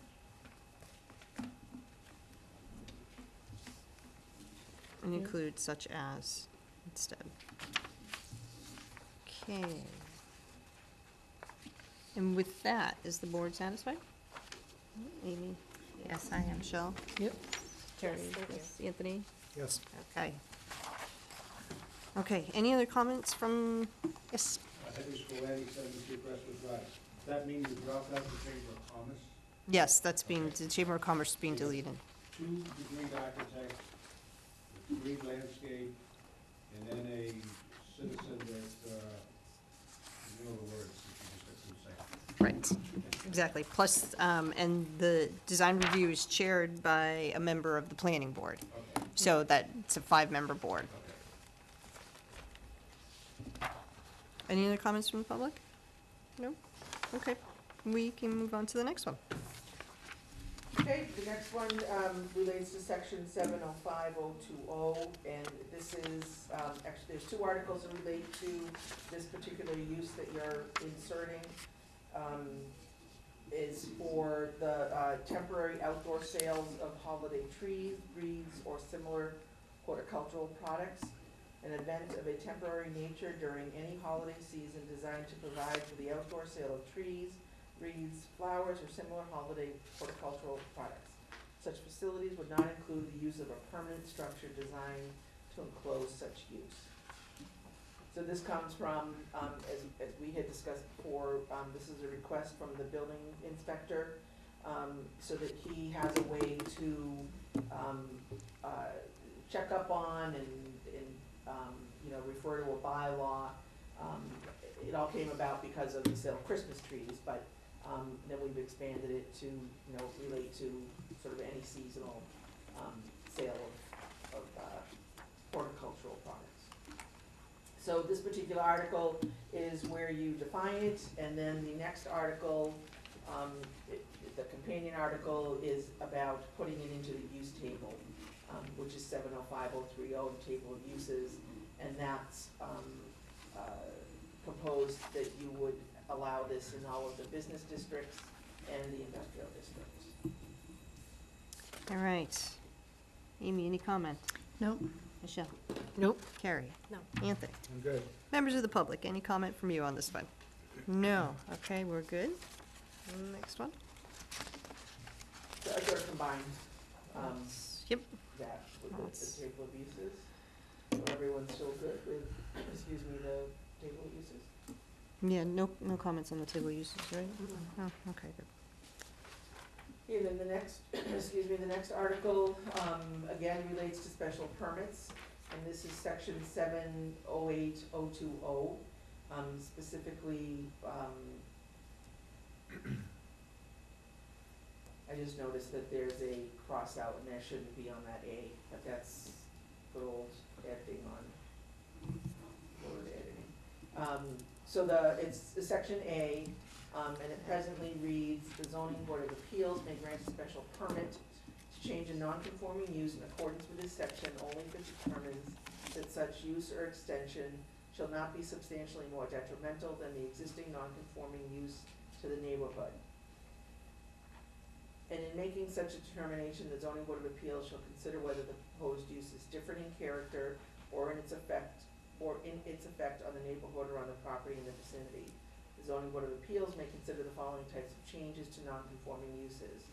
1, change or substantial extension of the use. 2, change from one non-conforming use to another non-conforming use. So what's being proposed is within that paragraph, part of the sentence that reads, shall not be substantially more detrimental than the existing non-conforming use to the neighborhood. That would be stricken, and instead insert the words, is a similar or less detrimental use. And then the end of the section, the last sentence in 1 and 2 would also be stricken. So the paragraph in its entirety would now read, the zoning board of appeals may grant a special permit to change a non-conforming use in accordance with this section only if it determines that such change or extension is a similar or less detrimental use.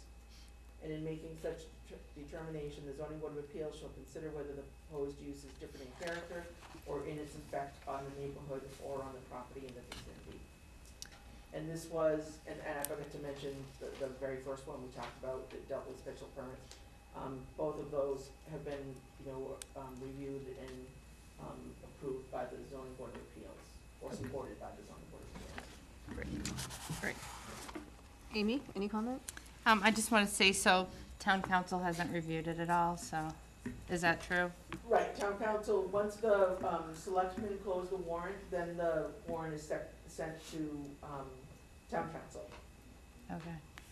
I just remember discussions at the beginning saying that town council had to read this one just to make sure it, it would fly. Yeah, and they will.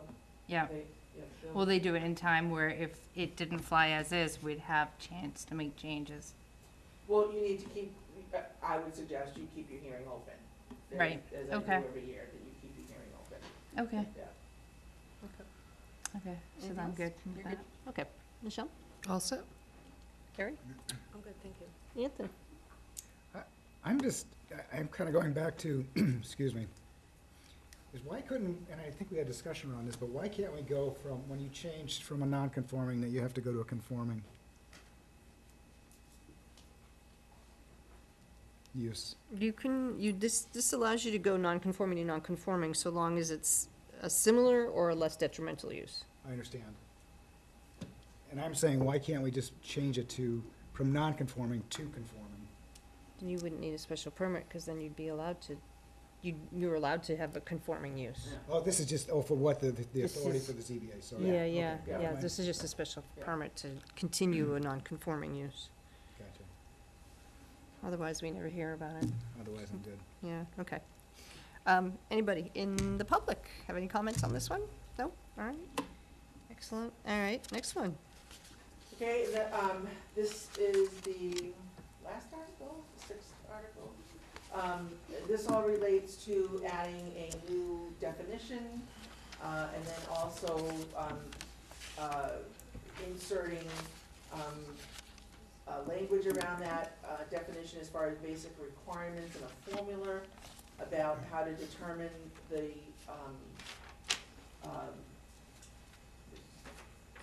brightness of the sign, and then where the sign would be located. So the technical term, or the term that's used in the industry is electronic message center. So I don't know if you want me to read this whole thing, Teresa? No, I think we can just make reference to it for the purpose of Okay. the video that we're creating. We'll make reference to the handout that was provided Okay. today, which I know is available. So I can just touch on each section, Yeah, that's so fine. that people know that it's going in, 4 different places. So first in, again, it's all under, 709040, which is all the section of the zoning bylaw that pertains to signs. So first, a definition is being added for electronic message center. Then under the basic requirements, which is an existing section in the sign bylaw, there's changeable copy, already exists, but we're adding some additional language around changeable copy, and also the illumination standards for these electronic message centers. And then there's 2 sections that will be affected as far as where these electronic message centers are allowed. So it will be in the highway business district and also in the industrial district. Okay. Amy, any comment or question on this one? No. Michelle? No. Carrie? Yes, so this may be for you, Kathy. Bear with me in just trying to decipher this. Do we need to specifically prohibit them in other districts? No, because what we, let me just get to the page. When you look, because this isn't a use table, Okay. because it's really not a use, it's just a whole section of the bylaw about signs, what you can and can't have. And within signs, within the sign bylaw, it says what district can have what. Okay. So this is where, if anyone wants to look at this, it starts on page 102, where it talks about signs in the business district. So we have what kind of signs you can have in the downtown business district. Then what kind of signs you can have in the business east, business west, business south. Then what kind of sign you can have in the highway business district. So that's, so that's where, in the highway business district, that's where we're adding that you can have the electronic message center. And then there is another section about industrial, signs in the industrial district, which is on page 105. Okay. And so, to that specific section about signs in the industrial district, a sentence is being added that electronic message center can be in the industrial. Okay, so, but if I'm in Business East, can I apply for a variance to get an electronic message center in Business East? Yes. So how do we prevent that? Like, if we only want them in business district, highway business and industrial, how do we prevent a variance for a downtown electronic message sign? Well, it's not, because it's not a use, because, see, in the use table, that's where you can put something, is in the use table, but that's a use as opposed to a sign. I don't know if I'm really making that Can you clear get or a not, variance but, for a sign? you can get a variance, I mean, you can apply for a variance for anything from the zoning bylaw. But the criteria for variances are so hard Yeah, I to mean, overcome. I mean, someone could apply now for a variance for a billboard, you know, we don't allow billboards. So even if it's Yeah. prohibited, you can apply for a variance? Yes. Oh, Yeah. so it wouldn't even matter if we said, they're prohibited in every other. Well, what we did specifically in the marijuana bylaws is because again, it's in the use table, we put in, there was a specific language about, that, variances, I forgot how it was exactly. I know what you're referring Yeah. to, the use variance. But we had something specifically in there, but again, it relates to the use table. So So, there's because no a sign isn't a language. use, it's Right. it's a, It's part of site plan. yeah, but there's a technical term for like what a sign is considered, but, So what type of variance would they ask for if it's not a use variance and it's not dimensional? What type of variance could they ask well, for? you know, who knows how creative they would be. I think we could be don't- creative too, that's what I'm getting at, like, I can't anticipate, well, you have to operate within the law. Someone can, you know, attempt to apply for anything. I mean, they can try to make a case for anything, you know, you can't prevent someone from applying for it. I mean, hopefully whichever board is reviewing it would, you know, go through the criteria and realize that it doesn't. would that be Bob, the inspector, zoning inspector, get the application and say, well, you're applying for a variance for a sign, it's not a use.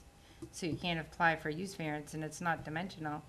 You can't apply for dimensional, so you can't get a variance for a sign. Yeah, I mean, he's not here, I can't, I don't know what he would do with his own interpretation, you know, how he would write it up if someone were to, you know, approach him to ask him if it was something they could apply for.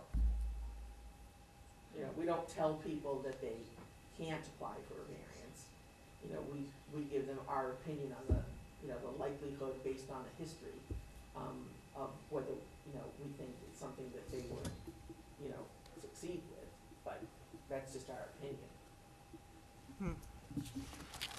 I wonder if writing that they were prohibited, if that would be more of a deterrent. Because I'm trying to think back, I don't have it in front of me, but I had the Framingham sign by law, and I want to think there was something about certain things being prohibited.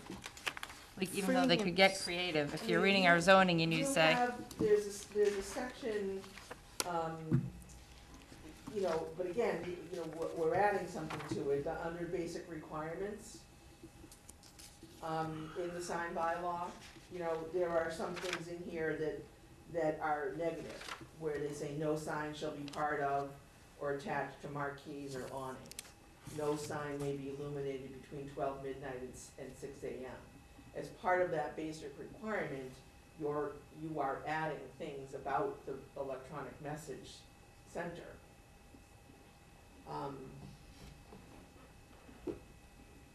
You know,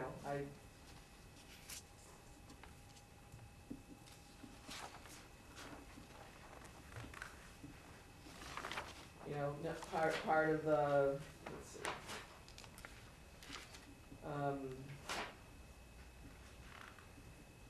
I mean, there isn't a section in the bylaw that is prohibited because, you know, as staff, we look at it as, with any bylaw, if you start listing what's prohibited, what if you don't list something that your intention is to prohibit it? So the overall is if it's not in the, I mean, the courts have upheld this, that if it's not in your zoning bylaw, then it's not allowed.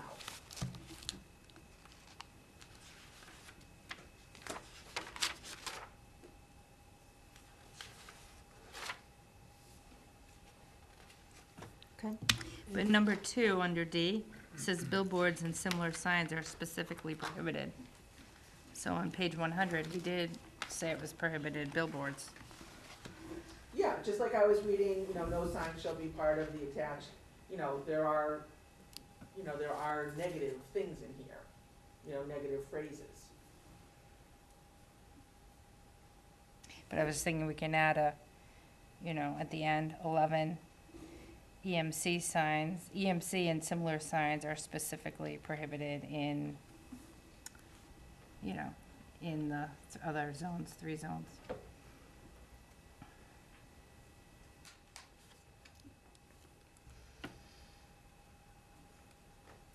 Just a deter, I don't know. I mean, that's, Yeah. Michelle, what's your feeling on this? You said you saw this referenced in another town's bylaw? Well, I'd have to read, Framingham Yeah. had something, but just right now, I just read 2. Right. On page 100, it says billboards and similar signs are specifically prohibited. So it's just, my question was why we couldn't actually say EMC signs in Business East, Business West, and downtown business are specifically prohibited. If we want to deter someone from going from a variance, I mean, it might not even deter them, but at least the building inspector could go back and say, well, look at number 11 there says this is specifically prohibited. So under 11, how about a subsection D that says unless, something to the effect of unless expressly allowed unless expressly allowed by this bylaw, the EMCs are prohibited in all districts, or, The sign has a lot, because even number 4, it says flashing, moving, and animated signs are prohibited, so there are a lot of different things that are prohibited. Could we hold on this and ask Bob at the next meeting? I think we can come up with language that, Yeah. I mean, that shows a Okay. whatever you- prohibition. It's whatever you wanna do, I guess I'm just, It's a redundancy, though. yeah, and I'm also always thinking of the exception, I guess. That, you know, what if there was, you know, again, a couple of the churches have them, you know, so we could talk about where all the churches are located, I guess, you know, you want, would that prohibit any other church from having one? Is that what you wanna do? You know, I just think there's probabilities of where maybe it makes sense, I don't know.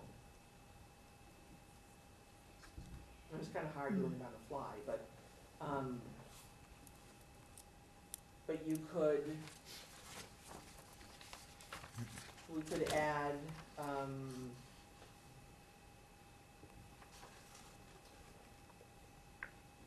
you could probably add a number 12. Then I've just gotta think about whether we still need G and H changes.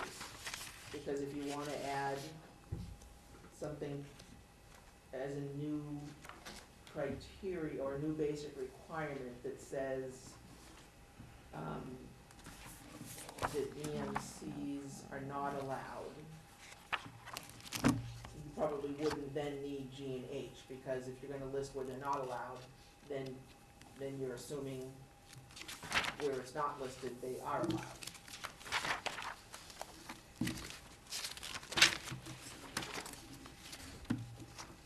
I like having it only listed as where they are allowed. You know, because it makes sense, like, you go to the book and you go, okay, they're not allowed in downtown, because that's the way the bylaw is written. Like, this is all that's listed in downtown, this is all that's listed in Business East, this is all that's listed in Business West. And then when you go down to your industrial, you go, oh, it's listed in industrial as acceptable. So keep it as it is. I'm in favor, I just don't want to get into where all of a sudden we've done something where now we've put ourselves into a bind because we put it in one section and then it conflicts with another section. I mean, right here, these G and H specifically say they're only allowed in these 2 districts. Which is highway business and industrial. And then everything else, it's silent, and if it's silent in the bylaw, it's not allowed.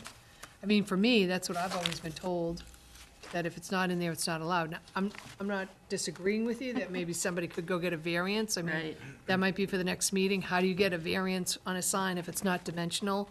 And it's not, what was the other one? It's dimensional and use, And not, if it's not a use and dimensional, right? you know? To me, it sounds like it's just 2 different ways to get to the same result. Yeah. Yeah, See, to I'm me- okay with it as it Yeah. is, but whatever the board's pleasure is. Yeah. I just think if you specifically prohibit it, it'll deter people from getting a variance. But the thing is there's things in here that we don't specifically prohibit, and they're silent. Oh, I know. Yeah. But for signs, we did a lot, like, Oh, yeah. I think it fits in, because we have billboards are prohibited, flashing animated prohibited, electronic streaming. I don't know, that's just my, I'm sort of the Thought. same with Anthony, where it's, yeah. because I think if it comes to Bob, and he sees, all right, number 11 says it's specifically prohibited, then he'll know that I'm not gonna push this forward to the But ZBA that's, for the- variance. that's not how they do it, because I've gone for a sign application. You gotta go right to the area, Yeah, and then go you to your read it section. down. You say, oh, I'm in downtown, my office is in downtown, I gotta focus on downtown, Right. right? I'm in industrial, I focus on industrial. So that's what it is, not upfront. But I get what you're saying, the upfront is a summarization, but really, when you go for a sign like I did, you have to go right to your district. Do you want to ask Bob which he prefers?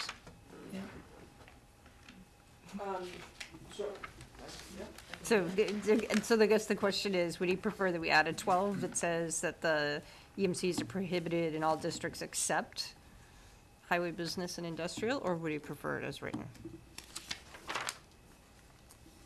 And we'll let him decide. That's a good one. That's good. Okay. Yep. Anything else on this one? No? Okay. Anything from the public? Yeah? Oh, I got two today. 72 aggressive. Doesn't item 6 allow you to have changeable variable signs? D6. It doesn't say what areas, it says changeable copy signs provide a variable message, either mechanical, either manually or electronic. Yeah, so that 6 is changing. Okay, 6 is changing, so we're gonna strike out can be changed by manual or electronic means. And it's gonna say the content of which is changed manually. So it's gonna be the letter, like the CVS sign, the letters up on the board. Yep, that one's changing. What about the Rotary, the Lions Club sign downtown? The one that said it was negative 4,000 degrees the other day. Which, I looked at it twice and I'm like, that's I really think that's funny. grandfathered in, It is, that one's grandfathered in. It's been around for a while. but Yeah. they need to change the degrees. Yeah. Yeah, they do need to check the thermometer on that one. Yes. Julianne Hirsch, 19 Smith Road, and I'm speaking as a resident. So this would allow electronic signs in industrial areas, Yes. but I can think of at least one industrial area that's very close to a residential area. Right, so part of the, what section D11, which is a change going into the bylaws, contains illumination standards to keep the lighting effect of these changeable electronic message centers, I should say, to keep the lighting a little dimmer, so that, like, some of the signs in town, I think are super bright. Now, maybe that's my eyes. But this actually gives a formula for how to measure the lighting effect of these electronic message center signs. Is that the concern you're raising, is the brightness? Yeah. But being so close to some homes, I wonder how it would. Right, there's also the requirement that they are off, what are the hours? 12 to 6. 12 to 6, they have to be, Midnight, they have to be off at midnight. yeah. And they can't go back on till 6, but 6 a.m. Where specifically are you referring to? I'm thinking about Whitney Street, which is very residential until it becomes good. Oh, you're talking about the end of Whitney as you get down towards the Berlin line? Yeah. Is the, And then you've got Barefoot. Barefoot. Some barefoot there. Well, they have the potential to do it.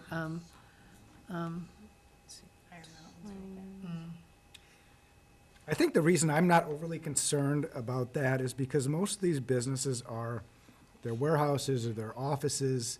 They're not retail trying to collect street traffic like a retail would.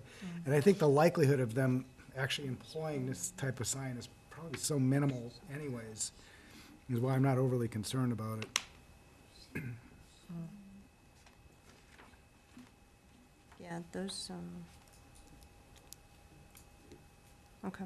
Any other comments on that particular issue from the board? I think this is gonna be a good test for us, because we have gotten a lot of complaints on the illumination, so we're trying to take that down with these calculations we've done to keep it really at a minimum. So I think whenever the next one appears, if we actually get one, we'll be able to see, you know, how it looks at night, and, you know, if it's still, if the illumination standards that we have set forth here actually work. Any other concerns or questions from the Yeah. public? Anything else from the board on this? Nothing else from the board? Okay, so we will, do we need a motion to continue the public hearing? And so we're continuing this one to April 9? Is that right? Yes. April 9 at 7:15. Sure. Anybody want to make that motion? I'll make a motion to continue the public hearing on the zoning bylaw amendments for town meeting this year to April 9th at 7:15. Is there a second? Okay, great. All in favor? Aye. Thank you for to everybody who participated in that. Thank you for coming and spending time with us. We appreciate all the comments. All right, back to this ZBA thing. I just have to look at a calendar. So the ZBA, we're talking about the one that's for 66 Lyman, are we talking about that right now? Yeah, but we're not actually gonna talk about it. Oh. Because nobody's read it. Okay, We just all got right. it tonight. The question is, the ZBA is meeting on the 26th of March, and this is a special permit with site plan approval. And under 703050, is 703050, is that Yeah, I it? mean, you can make comments We're if s- you want. Yeah, we, But I'm telling you guys, this is a small addition on the back of the building that is just, you know, gonna help them with their, using, you know, the rail. It's covering.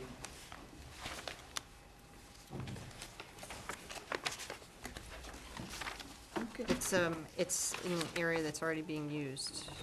It's a use where they just trying to like house it a bit? Yeah, they have, Close it a it's, bit? like I said, I don't even have my application. Okay. I don't remember what the square footage of it is. I wanna say it's. Do they have to come to the design review committee? No, Oh, no, because the okay. way the bylaw is written, Read it. it's not a new use, it's a, you Yeah. know, it's the same use, so it doesn't come to design review. So it's actually going in the front of the building towards Lyman Street. No, it's on the back of the building, where,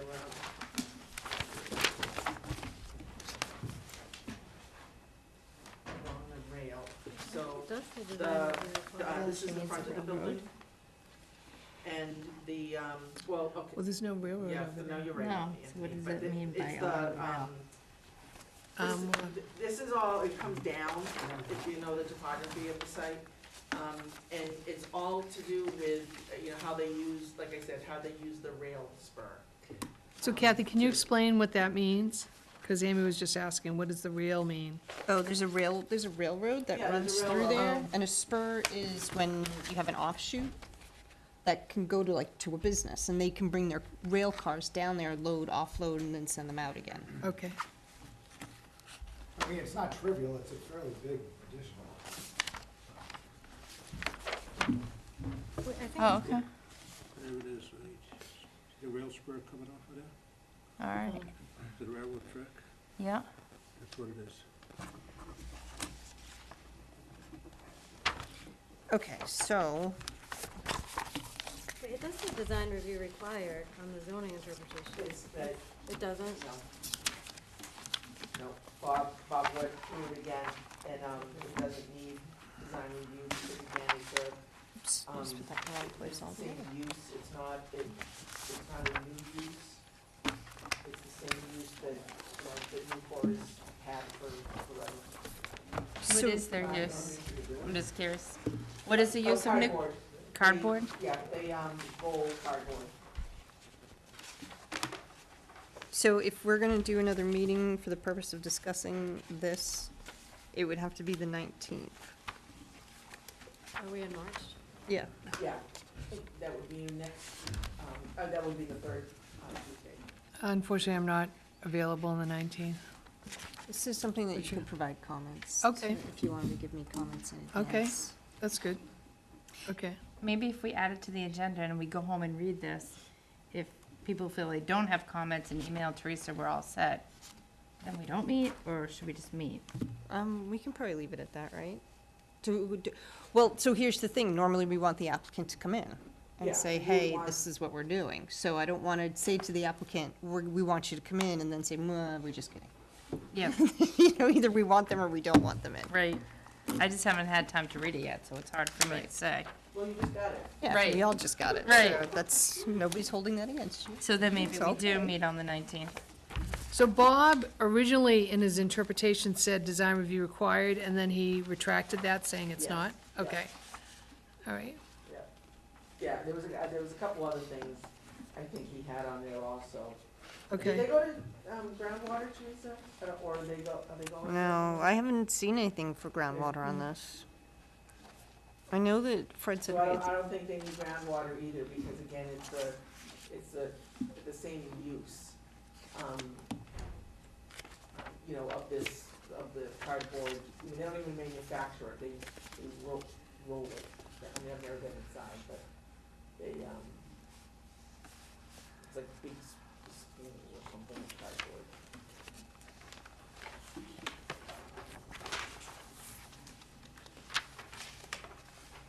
So I'm surprised you wouldn't need to go to groundwater when you're doing a 38,000 square foot addition. But it's the way the groundwater bylaw is written, it's the same way that design review is that if it's the same use, Yeah. then you're okay. If you were asking for like an increase, and they don't have any chemicals there, but say somehow they had chemicals and they were asking for an increase in the amount of chemicals, then that would kick off groundwater.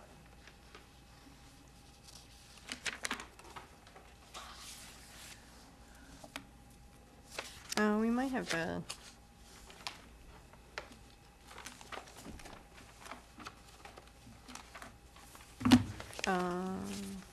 I was just thinking maybe we do have a groundwater issue, but no, it looks like we don't. I don't think so. I think Yeah, I don't Bob think so. I think he's- originally did check off design review and groundwater. Again, I don't have my application in front of me, but, It looks like they're not changing. Okay. All right, so are we gonna get the applicant in here for the 19th? Assuming the applicant's available? I think Sure. so. Okay. Yep. All right. I don't see you on the 19th. Nope, unfortunately. Everybody else, okay? Yeah, because we weren't planning, I made plans, yeah. So, sorry, Okay. guys. It's okay. All right, so anything else on that for now? We good? so you do wanna meet on March 19th, and you wanna have the applicant in? Yes, please. I think that's the only thing on the agenda. Yeah, that was the only thing. Okay. So just in terms of the agenda for either meeting, I don't know, I don't think we ever got a memo from town council regarding the appeal. Did we get one? No, he didn't. He intended to have one today for us, but, for you, but no, he doesn't have one. So is that something where they could come in either the next March meeting or April meeting, or? He indicated that he'll, there isn't anything for him to discuss with you at this point. So he indicated that he will, when he needs to talk to you, that he'll definitely do that. And he's anticipating that it would, probably be sometime this spring, but not at this point. The only thing he needs to do, and we really, beyond what I'm about to say, you shouldn't be discussing this. Should we be discussing this? Well, I was just gonna say, Okay. because this is not, the sentence that I'm gonna say is not, is okay. out of It's okay, executive all right, session. okay. Okay. So as I said in my memo, in my email to all of you, what he needs to file is a notice of appearance in Superior Court. So that's what he will be doing next.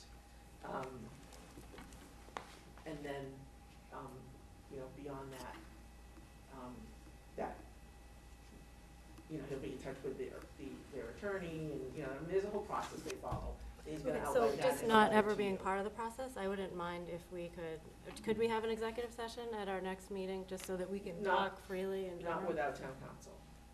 I don't think that's a requirement of executive session, though. To talk about the You specific shouldn't- issue, yes. You shouldn't be talking, about an appeal without your attorney present. Okay, can we discuss whether or not the board wants to request town council to attend an executive session? Well, you've already requested that, and I've talked to him. I mean, one of you requested that, you requested that. Oh, okay. So if as a Karen. board, we agree that we want to meet in executive session, and we agree that we want to request town council, is that something that we can agree to do that as a board? Well, we can agree to make the request, but then that request goes Right, to it still town, has the to town go. manager, who has to make a decision as to whether it's warranted to expend the taxpayers' funds on council fees to come in for that meeting. Okay. But what I did is I went ahead and, you know, the request came from you, Carrie, and that's fine. I mean, anytime you use town council, it does need to come from the whole Okay. board. But given that some of you are new and you have not been through this before, I spoke to town council about this, and again, he said, just, you know, have them, you know, rest assured that, you know, I will be meeting with them, you know, when it's the appropriate time. And so that's what he's going to do. And in the meantime, I asked him if he could just send, you know, a outline in a letter or a memo, so that you all know what to expect. I mean, you know, some have been before and, you know, understand it, and some haven't, and that's, you know, completely normal. So he's gonna prepare that for you. And I think it'll answer all the questions that you probably, or that you outlined in your email.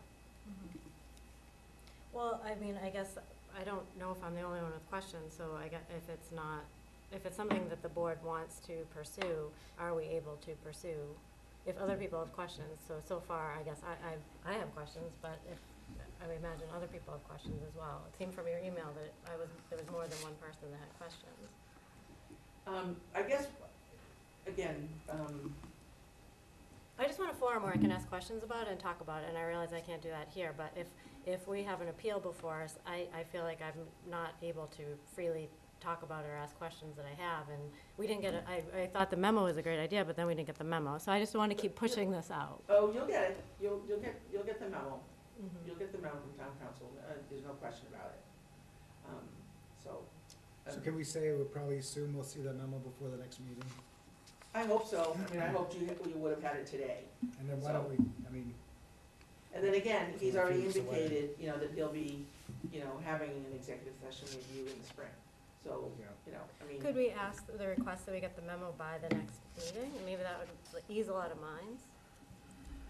I can certainly ask, but I don't control the schedule, nor does the town administrator, so, you know, I mean, he knew I wanted it for, you know, this evening, and, you know, there's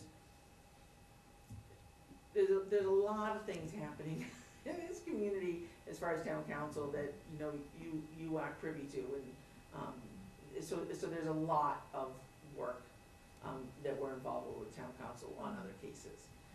That, you know, that were appearing immediately, you know, in court. So, I mean, that's what's gonna take precedent. So he's aware of it, he has the appeal, he knows what he has to do. You know, he's been through it a million times, and, you know, we'll provide the memo to you. And then, like I said, you know, we'll have an executive session with you, this spring. I just don't have a date yet, so. Okay, thank you.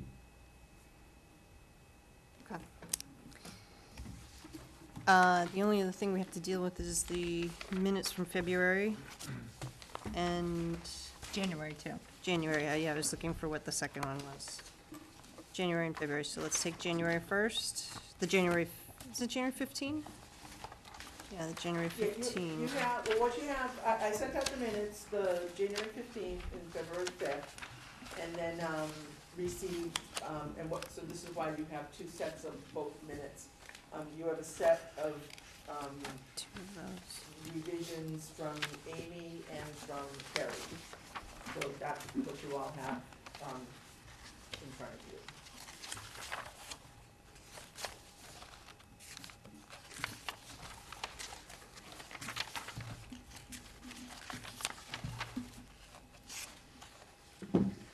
I had a question for you, Kathy, on the 15th. I know where it says others in attendance, I remember Laura was there, and the neighbors from 329 West Main. Is there no sheet, or? If people don't sign in, you know, when they don't get shown on camera, then, you know, Elaine can't capture them, so, you know, if you guys know of other people that were there, I mean, I can certainly add them. Oh, okay, But that's the issue, if people don't sign in. yeah. I didn't see anyone sign in tonight, so. I know Laura was there, but I don't know the other residents. So for the 15th? Yeah, Okay. because they came, the neighbors came to talk about 329 West Main Street.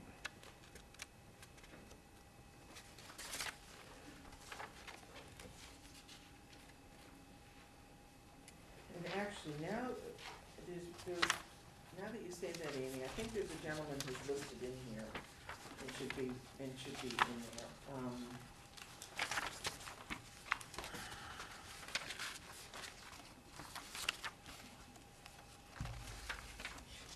Or maybe that was a February meeting. I don't see anybody.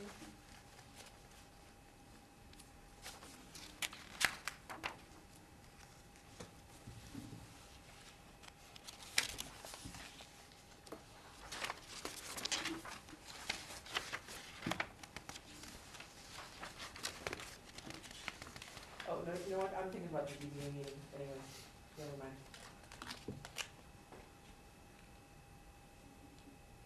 Oh, that's right, because we didn't accept public comments, so there wasn't someone to write down from there.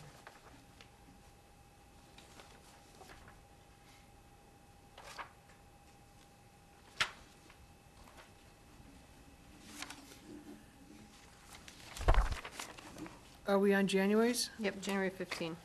So there's only one thing in here that I don't remember saying that I would strike out, and that was Ms. Gillespie stated that she did not see a need to include the sizes of the duplexes on page 9.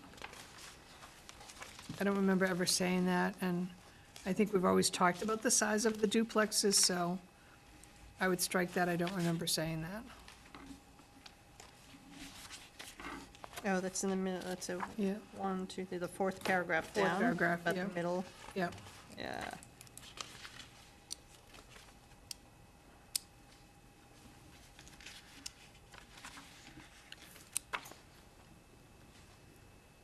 Other than that, everything is looking okay. Okay, so I'm looking at, I guess these are Carrie's changes. These are what you handed us, Kathy, in this? Yeah. So we have, who's this? KM is Carrie's and AP is Amy's. Okay, so, okay.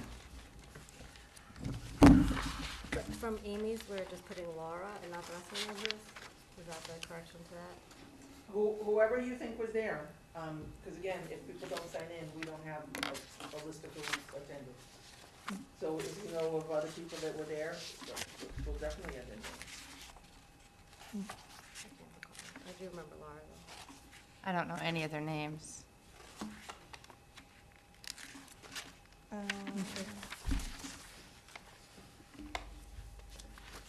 The woman who lives across the street from 220 West Main with the red hair. I can't remember her name. Is it in the decision itself? You know what I'm talking about? She was concerned about the size, because she was afraid that the size of the new houses would affect her property.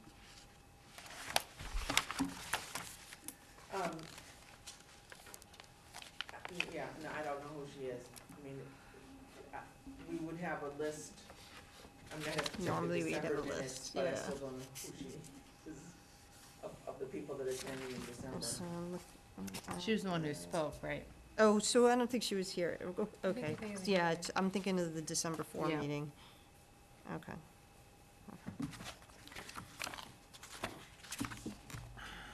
It was Laura, and the other neighbors wanted to speak, but it was a public meeting, so they weren't allowed. So then their names never came up on tape. That's right, because, yeah. Okay. So, with respect to Carrie's changes on page 13,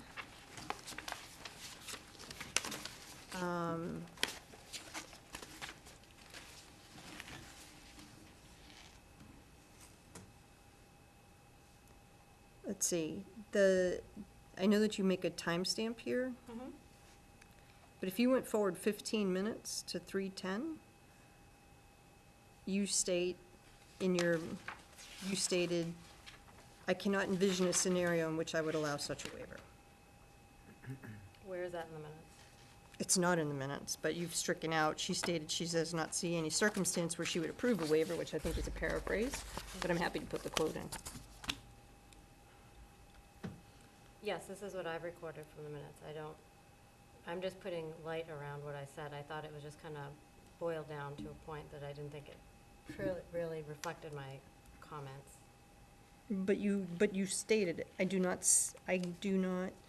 I cannot envision a scenario in which I would allow the waiver. Those are your exact words. I cannot envision a scenario in which I would allow the waiver.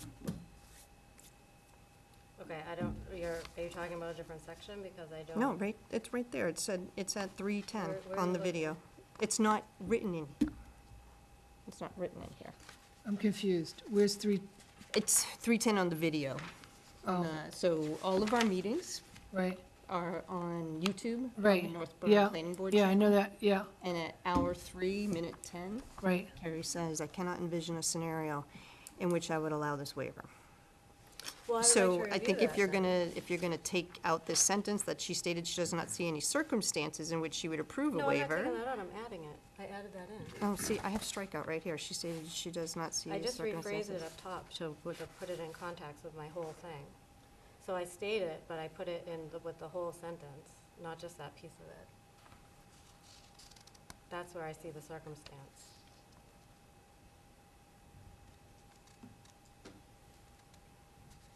Okay, all right.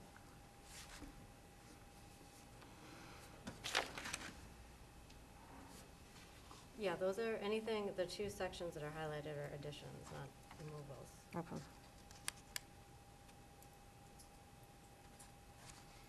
So you're adding in the she referenced and you're removing she suggested. Yeah, it was just, Okay. it went back to the video and I just rephrased it exactly how it Okay. was, so that it wasn't misconstrued. Okay. And that's the exact.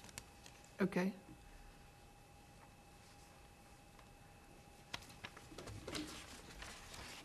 Okay. And then Amy's. And then what about down below? It's the same way down below where, Yep, That's same, Judy just Barrett's. added. okay, That's all right.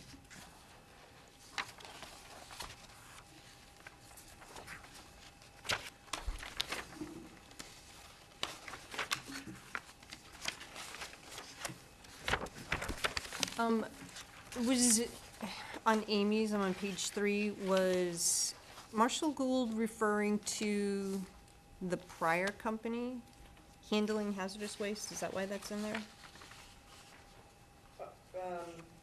Yeah, he was actually, because he was, On page 3. Yeah, on page 3, Amy's change. Because he was talking about 323, 329, and 333. But, All I can say to any of you is that Elaine just takes off what is said on the tape. okay, well, we can leave hazardous waste if you want there, but I know that site was never hazardous waste. It's industrial waste. But maybe he said it wrong. I think where it's his words. Yeah. It's not that big deal if we're leaving it in. I just took it out because I knew it was wrong.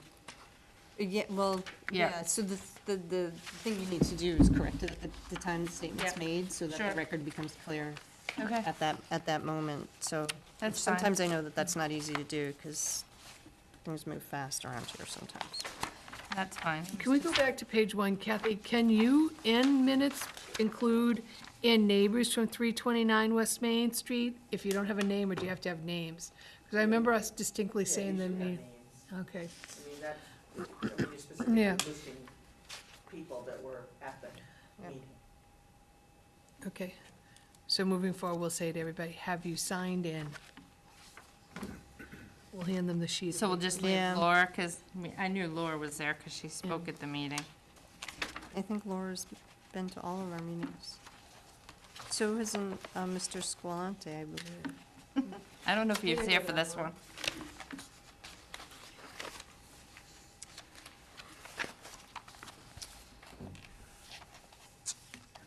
Okay, members of the audience voices concerns about, are we okay with page 8? Are you on Amy's or Carrie's? Amy's, I think we finished Carrie's, accepting all of her changes. And then, Meeting law.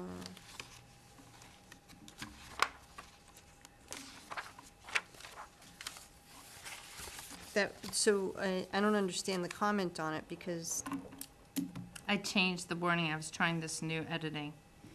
So you'd have to go back to the original, which I think Michelle might have, of what it said. no, well, the original should be in Carrie's. Carries. I think in February I went back to my highlighting and cross out. okay. Okay, that's fine. Okay, What is page 9? What are we doing on page So, 9? well, I'm sorry, what are you doing with page 8? accepting them. Yeah.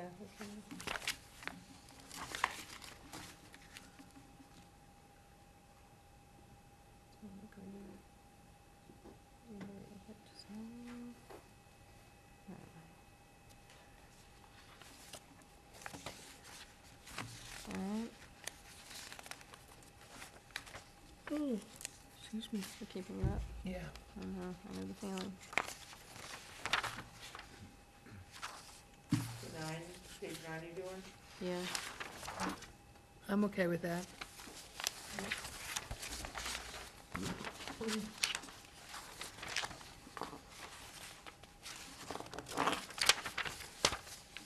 Page 12, you're probably right. Probably is supposed to be that, not at.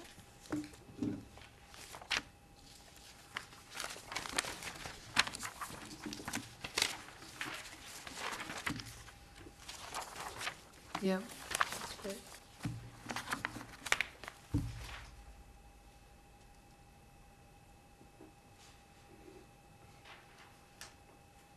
Oh, there's just weird wording, or I can't help, so it is in the planning board? It is in the planning board, I think it just X's up. On 14, Right. Carrie? Yeah, were you- Well, Amy, I'm just looking at your correction. What does the blue mean? You're adding it? I was just trying the new editing thing, so I just have to read what it I is. think Maybe the in- "in" wasn't supposed to be in I there. think in the have to come out. Yeah, maybe that was supposed to be deleted.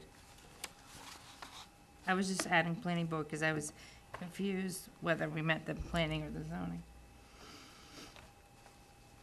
But I knew what I was saying. But when it got typed out, it just said the board's purview. Okay, so you're adding the planning. I just added planning board Okay. because we were going back and forth between ZBA and planning board. Okay. Is there a motion to approve as amended?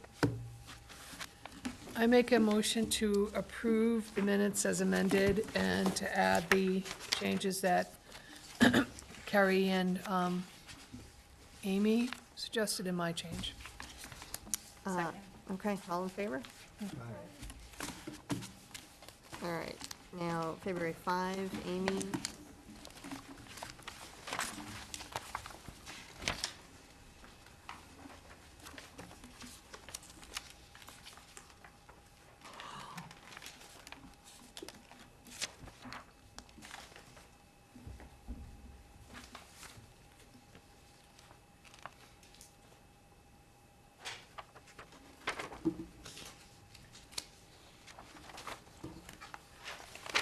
Kathy, I had a question on number 2, and I guess I mean, this sort of goes back to, we just, Whose version? What do you want? just mine, they're just, there's no, one. It's like not any feedback from Carrie or Amy, it's just the It's the original. original. Where are you? So what Just page 2, under design review. I guess I was concerned about the wording about town council will provide the direction on how to implement as well as how to stagger the terms. I don't really understand why town council has to give direction to the planning board how to implement the design review choice of candidates. I understand staggering terms, although with terms, we already know how the candidates came on the board, but I guess how to implement, I'm just not quite sure that's a really good use of town council's time, and I was wondering if we should just not put that in there, because I just don't even understand why that's in there. Well, I don't review the tapes. Okay. Like you all do. So apparently I said it, because I believe Elaine, that she Yeah. just takes what's up on the tapes. So, I mean, and this is no, I'm not taking any charge from this. Yeah. And I think you might have asked me, Yeah, you know, how we're gonna figure out how to do the terms. terms, yeah, And so it might have just been, you know, okay. how to do that. And maybe I did say implement, I don't know, Yeah, but I think it's better to just say how to do the terms, because we weren't sure on how to do the terms. You know, who starts out with, like I yeah. said, again, Yeah. it's not a transcription, Yeah, and she just tries to capture what we're saying. Yeah. And whether I use the word implement or not, I couldn't tell you, and I don't have the time to go back and look at the tape. Yeah. So if you want, this town council will provide direction on how to stagger the terms. yeah,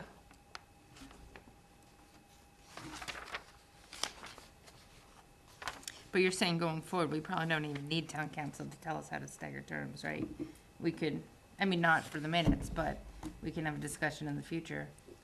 You said you know how they came on and how they go off. You don't really need town council. well, I guess we were just, Well, no, well, I mean, we gotta figure it Yeah. out, I don't Yeah. know, I don't know. Oh, okay. yeah. I don't It's like a know. first time doing it, Yeah. so figured, yeah. But implementing it and all that was sort of, I took that as, you know, when you're replacing somebody. I just didn't think he would even want to be bothered with that. Yeah, so He I- doesn't I have took- to agree to I do took it. that out. Oh, that's the thing. John might be saying, what? What did you agree to? You We might already never, found out they're too busy. If you ask them that question, they'll be like, what? Waste of time. yeah. Well, no, don't say that. Don't put words in my mouth that I'm saying that they're, or implying that they're too busy for the board. I'm just letting you know that There's a lot going on. there's a lot going busy. on, and you're Yeah. well covered by the town council. No, I just read that, it sort of stood out to me, and I just didn't want to you get it, right? We'll move on. Do you have changes on that? No, actually, it goes back to the waiver section, Kathy. And I actually thought our discussion was really good because for me, I think the concern maybe be for the residents or whatever, and we just went back to this with the sign bylaw, can anybody ask a ZBA for a variance? And we asked you guys, if a waiver's turned down, can you go to the ZBA for a variance? And I thought the way you and Bob sort of educated the board was really good on probably not, because they're not gonna go because it's never happened in the history. Why would they do it? It's something they don't give on frontage. So I just didn't know if we can put language in that, because that sort of helps with that whole concern about people, you know, if the waiver's denied, or can they go to the ZBA? I mean, that's the only thing that I thought was missing from this, was your input. What page are we on, sorry? It was just when I was reading through about the waiver thing. I thought yours and Bob's input about the, if a waiver is denied, can you go to the ZBA, was missing from this discussion here. Was that at this meeting, or was it at the one before? No, this is at the February meeting, It was. yeah. Because at the February meeting, the board, Kerry, or I think Anthony, I don't know who came forward, asked us, would we agree to go to town meeting to eliminate the duplex waiver? And we were discussing this back and forth on, you know, why is it important for the board to keep it? And I said that it was a good tool for the board to have. And then I think Anthony said, well, you know, what, could they go to the ZBA to get a waiver, if their waiver was denied, could they go to Yeah, ZBA? that's right here. Which one page is that? Yeah, so, well, that's on the page, it looks like it's page 8. It starts with the paragraph, Ms. Gillespie asked if removal of the waiver would result in the applicant having to seek a variance from the ZPA, and then Federico confirmed that to be the case, and Gillespie asked, like that whole paragraph, I think, is that the part you're talking about? Yeah.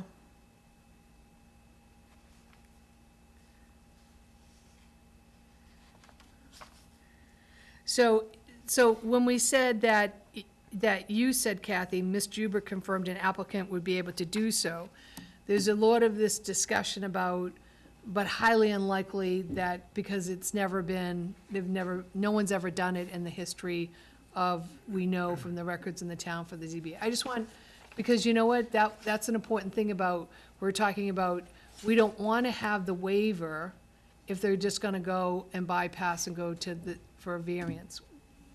Does everyone remember that discussion? We had a pretty lengthy discussion about it. That part of it is is a little bit of a meat that I think is missing, because I think it's important for us to know that the reason the white waiver's here and the reason that it's with the planning board, to use it as a tool to either accept or deny the waivers, is that we hope that they're not gonna go to the ZBA. And we were told when we went to the April meeting back in 2018, that if they were denied, they can't go to the ZBA. So I wanted that somehow, when someone reads this, they sort of understand why we're keeping the waiver, and how, it's not for an applicant then to say if it's gotten denied, they go to the ZBA. Because we asked this from, the zoning enforcement officer, do you think this could happen? And both of you said, we would never recommend they go to ZBA, and we've never seen any cases of where someone's gone to the ZBA for a variance for frontage. And then we had a long discussion about frontage. Yeah, so on page 10, there's some of that discussion about frontage. Let's see, top of page 10, it starts with you saying that you wouldn't want to eliminate a tool that allows the board to control the duplexes.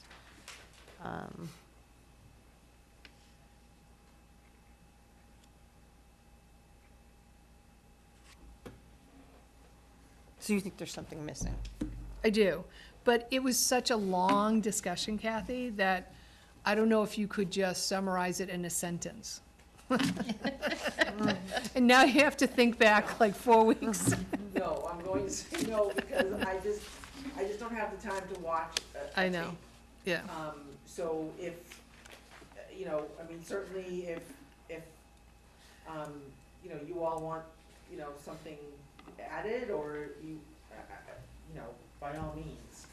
I mean, unless we change the wording at the end where Ms. Juba confirmed an applicant could do so, but staff would not recommend it because there's never have been a variance granted for frontage. If you want to put that in, but that was the gist of the very lengthy conversation that we had. Yeah, you let me know, whatever you want to Yeah. add. I'm okay with that, unless you want to go back and watch, Michelle, if you want to go back and write something. Yeah, but once we approve the minutes, we can't, Right, but we can continue the minutes oh, if there was something you wanted to. I think we're trying to get these all in a timely manner. Yeah. I'm sorry, did you propose language? Do you want to think about it for a minute? Let me think about it. Okay. 'Cause, Amy and Carrie both have changes. Okay, let's go to those. So, back on Amy's first change, I think, is on page 4.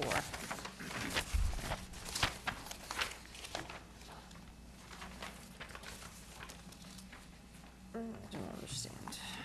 My original page 4, I don't know, I see I'm confused now that it's late. I think I was just making a comment, I don't think it made a change, so. It has to. Because I was gonna change where it says she discussed an issue, but I didn't really think it was an issue, but if that's what was said, that's fine. I think the only thing I was taking out was that it has to. And you're putting in everything in purple after that up to she discussed. Okay. Yeah, that's all new. Hold on, I could be lying, hold on. Is that it has to, period, then the original says, is that it has to, period, she discussed an issue at a recent meeting. of the Board of Selectmen. So yeah, all of that in purple is new. Okay. All right. Stop allowing developers.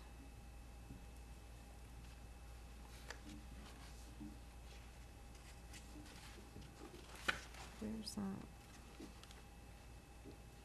Should propose on changing the wording. Time and money. Plus the developers and owners. Developers. Change. Okay, the opportunity to apply for change, got it. So, I don't know if that's what you said, but if you say that's what you said, that's fine.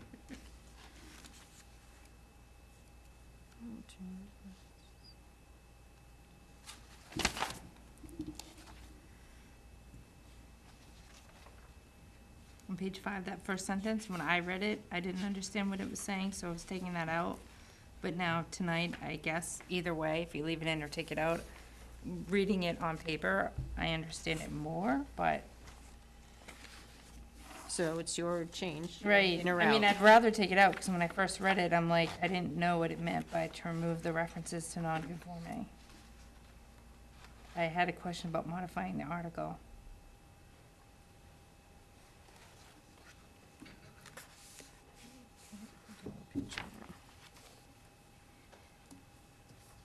But I said a lot, so I think when she tried to figure out what I was saying, that part confused me.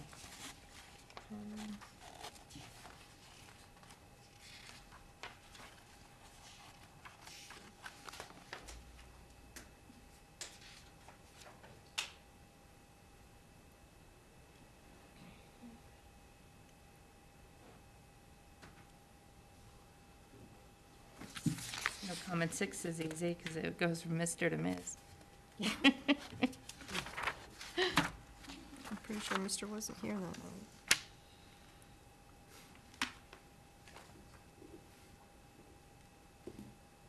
What is the reference on your comment 9 about 329 West Main?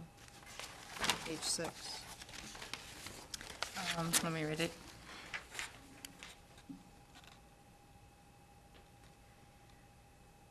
Oh, I wrote 329 West Main, because that was the application we were talking about, Oh, okay, which wasn't a use variance, it was a non-conforming use. got it. But I could go back and see what was actually said, but. It's okay, if that's. Okay. Your next one is 10 on page 9, and you are not taking out what I said. It's part of the public record. The August minutes took an extraordinary amount of time because you guys wanted so much in there of what was said here. These are my statements. I don't want them taken out. Then somehow I'm gonna have to make a motion to, I don't know how to go about it, but if you go back to my January minutes, I never said I would never approve this waiver.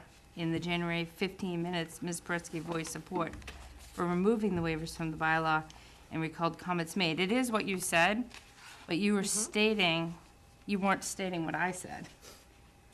So what happens when we have minutes and people make statements that aren't true about someone else? Well, Carrie says How down do we below fix it? that she didn't believe that anyone made those statements.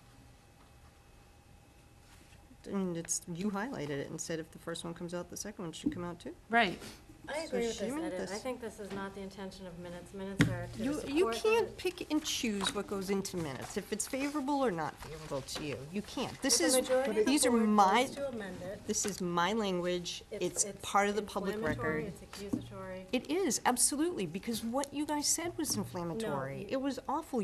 It's a violation of due process rights, and by Absolutely taking not. out my Absolutely. language, you're violating my You're First Amendment rephrasing- right. You're not, this isn't your language, you're just talking about our language. So you have no right to put words in our I- mouth and put it in the minutes. None of you said anything that I said here.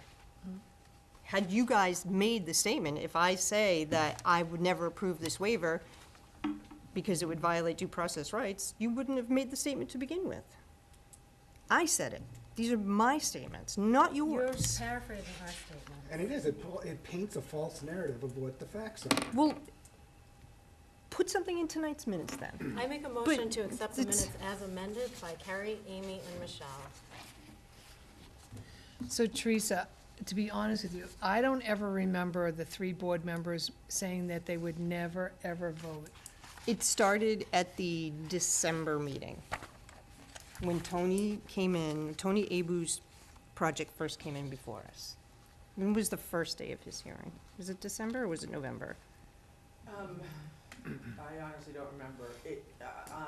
I think it might have even been October, and then he asked for continuance. Continuance, and So I maybe we think skipped the full discussion, or the first time he discussed it, was in December. all the way back in December. It wasn't in January, it wasn't in February. And we purposely didn't was discuss the all the way waiver back. because we had an open hearing, so how It could that was- possibly be? You did discuss it at the hearing.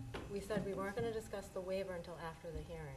We declined. You mean the to bylaw discuss- amendment? I'm sorry, the bylaw amendment, until after the hearing. Right. No, I know that. You made those statements in connection with Tony Abu's project. No, Okay. you can't Well, just say you can- things however you. I'm you not can't. saying things however they are. You're making false accusations, and you don't get to make false accusations and put them in the minutes.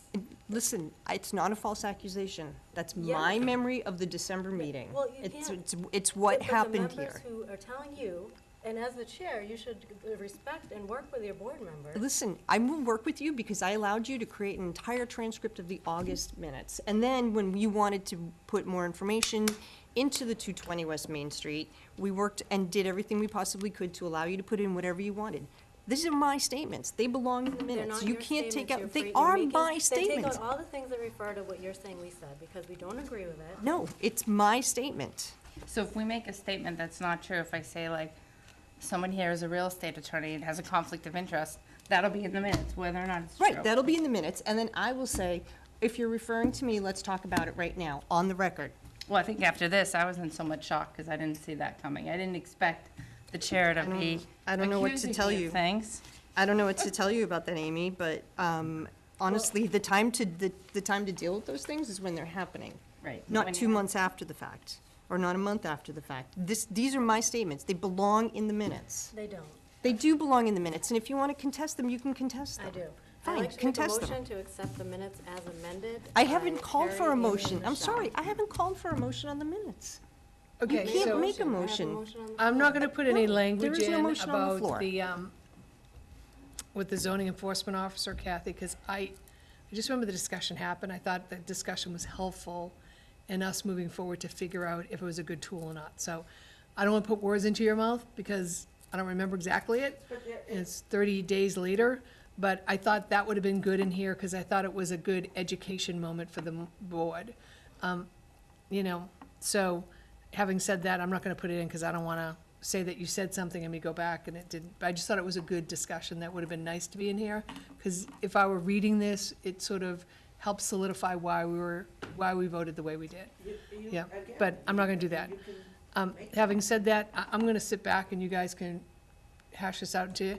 I personally don't remember them ever saying this statement, but if you said that's your interpretation of the way it was, I don't remember ever saying that. If I read that, I'd be saying, wow, 3 board members said that, but I don't remember them ever saying that. But having said that, again, I can't go back and watch all the minutes. It was 3 months ago. Okay. So I'm not going to call for a motion on this. What I'm going to do, though, is ask that we get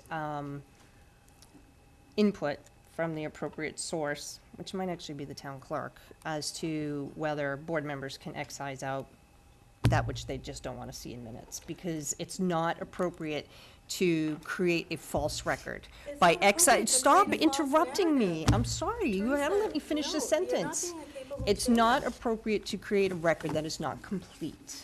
It is an incomplete record to omit portions because you don't like what it says. You can't make false You- accusations and have it be in the minutes. You deny the accusation in there. You denied the accusation. It's highlighted in But then I have purple, more 2 to add. paragraphs I want to hold off on down. the minutes because there's So, things that I added. but you that can't I add want. anything to these minutes because, Yes, I can. no, not to February 5, unless you said it that day. No, I did. I'm gonna go back and get some more things I said That's- because mine, I responded to this with additional information. You did. I would rather actually cut all of it out because I don't think it's relevant to the discussion.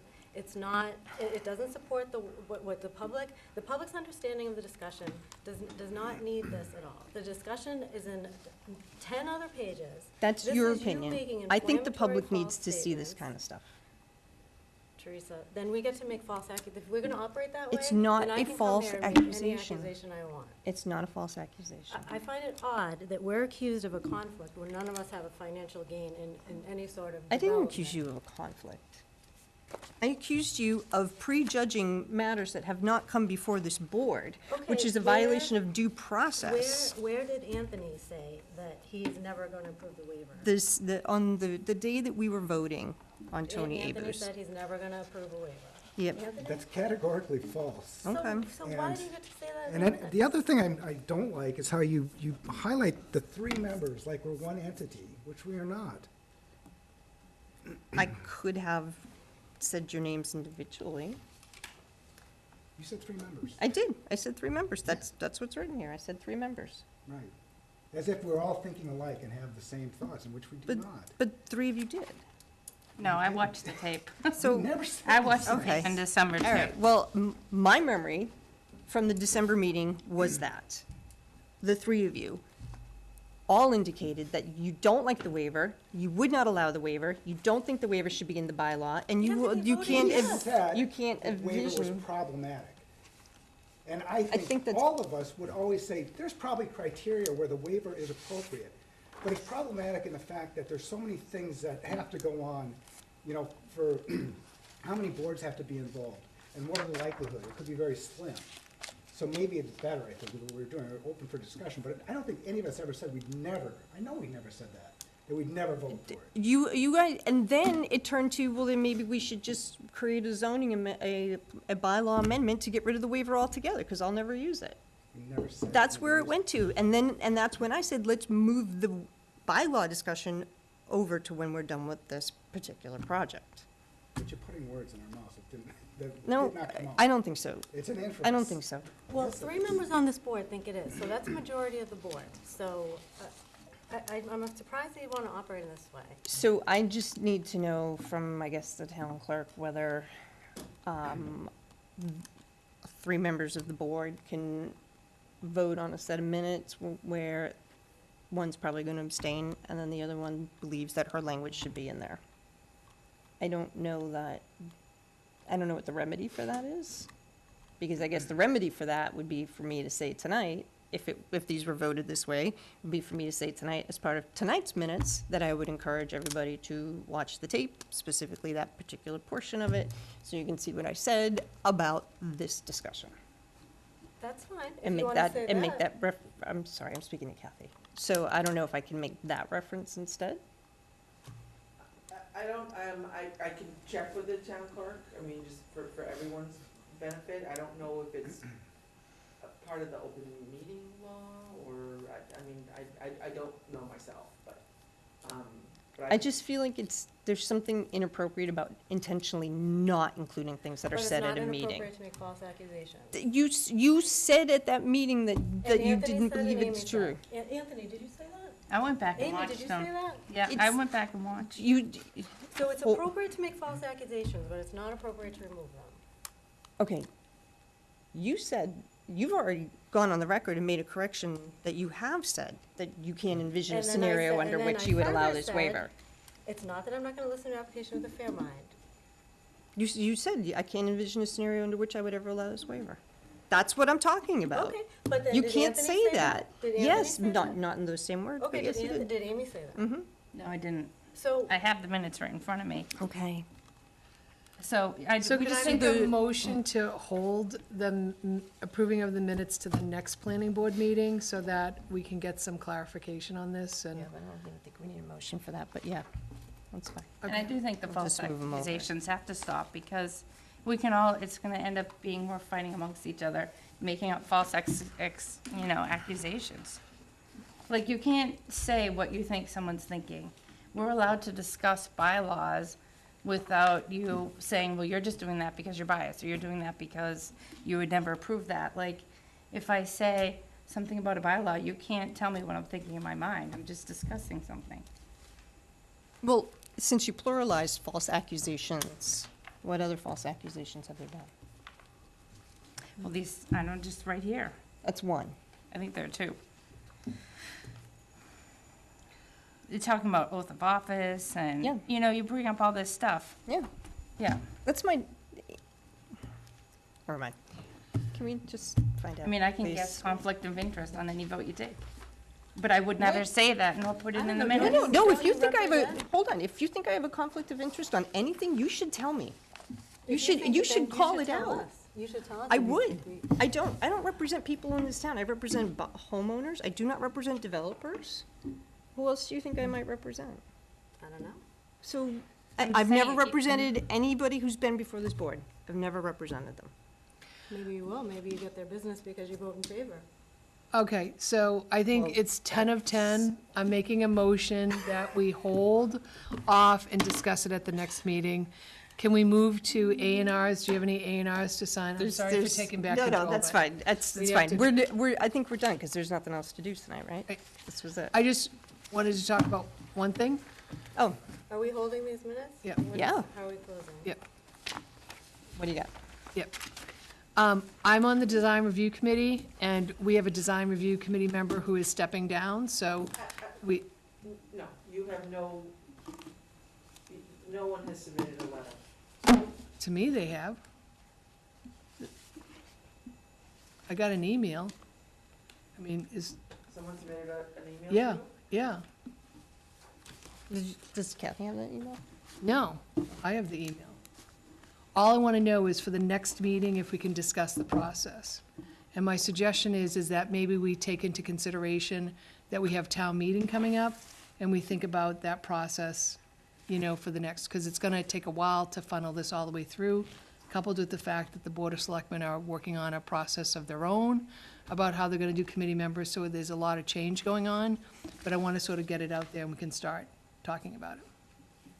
So, Can you- I'll email can it to you. send me who- I will. where you received it from? Yeah, yeah. But just as people might start coming off, it's a transition time for, I know, the Board of Selectmen, people brought it to the Board of Selectmen, how you're gonna do this. For our transition time, it's a transition time of the language that we're adding. So think forward, because town meeting's here. Well, do we have to, could we not appoint someone until we had to wait till the Attorney General accepts it until July? You could appoint under the old bylaw, right? Yeah, I mean. But but we're using the new one as the guidance of the tool. Yeah, so, anyways, just. That's up to you, it hasn't been approved yet. Right.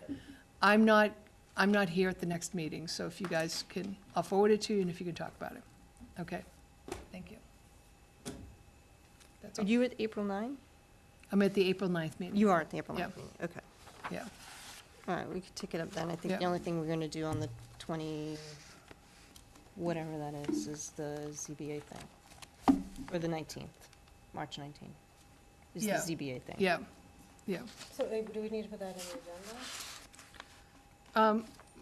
Put what, the design review thing? Whatever you're talking about?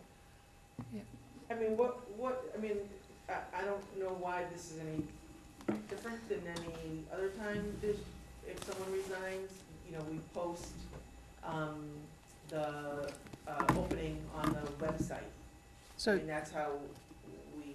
yeah, I mean, you could start it now, That's the you could. process that- You could wait and you could start it now, the board can, I mean, it's 10 of 10, I'm just trying to get us all out of here. Or you could, at the next meeting, decide as a board, let's start to post it, but let's try to follow the guidelines that we have moving forward, since we all agreed to those guidelines. Do you know what I mean? It's just, guidelines aren't in place, but we all have the same mindset that this would be, you know, the next candidate might be a good person who follows these guidelines. That's all I'm saying. So. That's not up to me. Yeah. I'm not an appointed So- authority. But I'm not at the next meeting, so that's just a So suggestion. okay, well, Yeah. can we hold it over to April 9? We can hold it over to April 9th. And yeah, because since you're the chair of design review, Yeah. we should have you here, Yep, okay, right? yep, I mean, that makes sense Yeah. to me. yeah. Yeah. And then we'll just keep it open for like 30 days and see who we get. But I think the process is gonna be do we, this is just, I'll just say food for thought. Do we as a board choose the applicant, or does the design review committee choose the applicant? If we choose the applicant, and if applicants come to us, then how do we interview them? Do we do it in this open meeting televised? Or do we have? You have to. Okay, so we have to do it. So the question is do we go to the design review committee and say, hey, you might get 30 applicants, which, by the way, I've been on it for so long, you're not gonna happen, but let's say you get 5 or 6. Do you want them to filter through and interview them, or do you say, no, all 5 or 6 should come here? Those are some things that I think are gonna take time for the planning board to work through, so that then they can decide this is a process before we put it out to the public. That's the only reason I'm saying this. Does that make sense? Yeah, but I'm wondering if we should maybe at least be soliciting interest while we're working out the process. Okay, Do you think, I don't know how long it takes to get interest, I don't know. right? I So- don't know how long that process is, Yeah. but yeah, okay. So it's just, that, Okay. Yep. All right, we're good. okay. We're done. We're done. I make a motion to close the meeting? Second.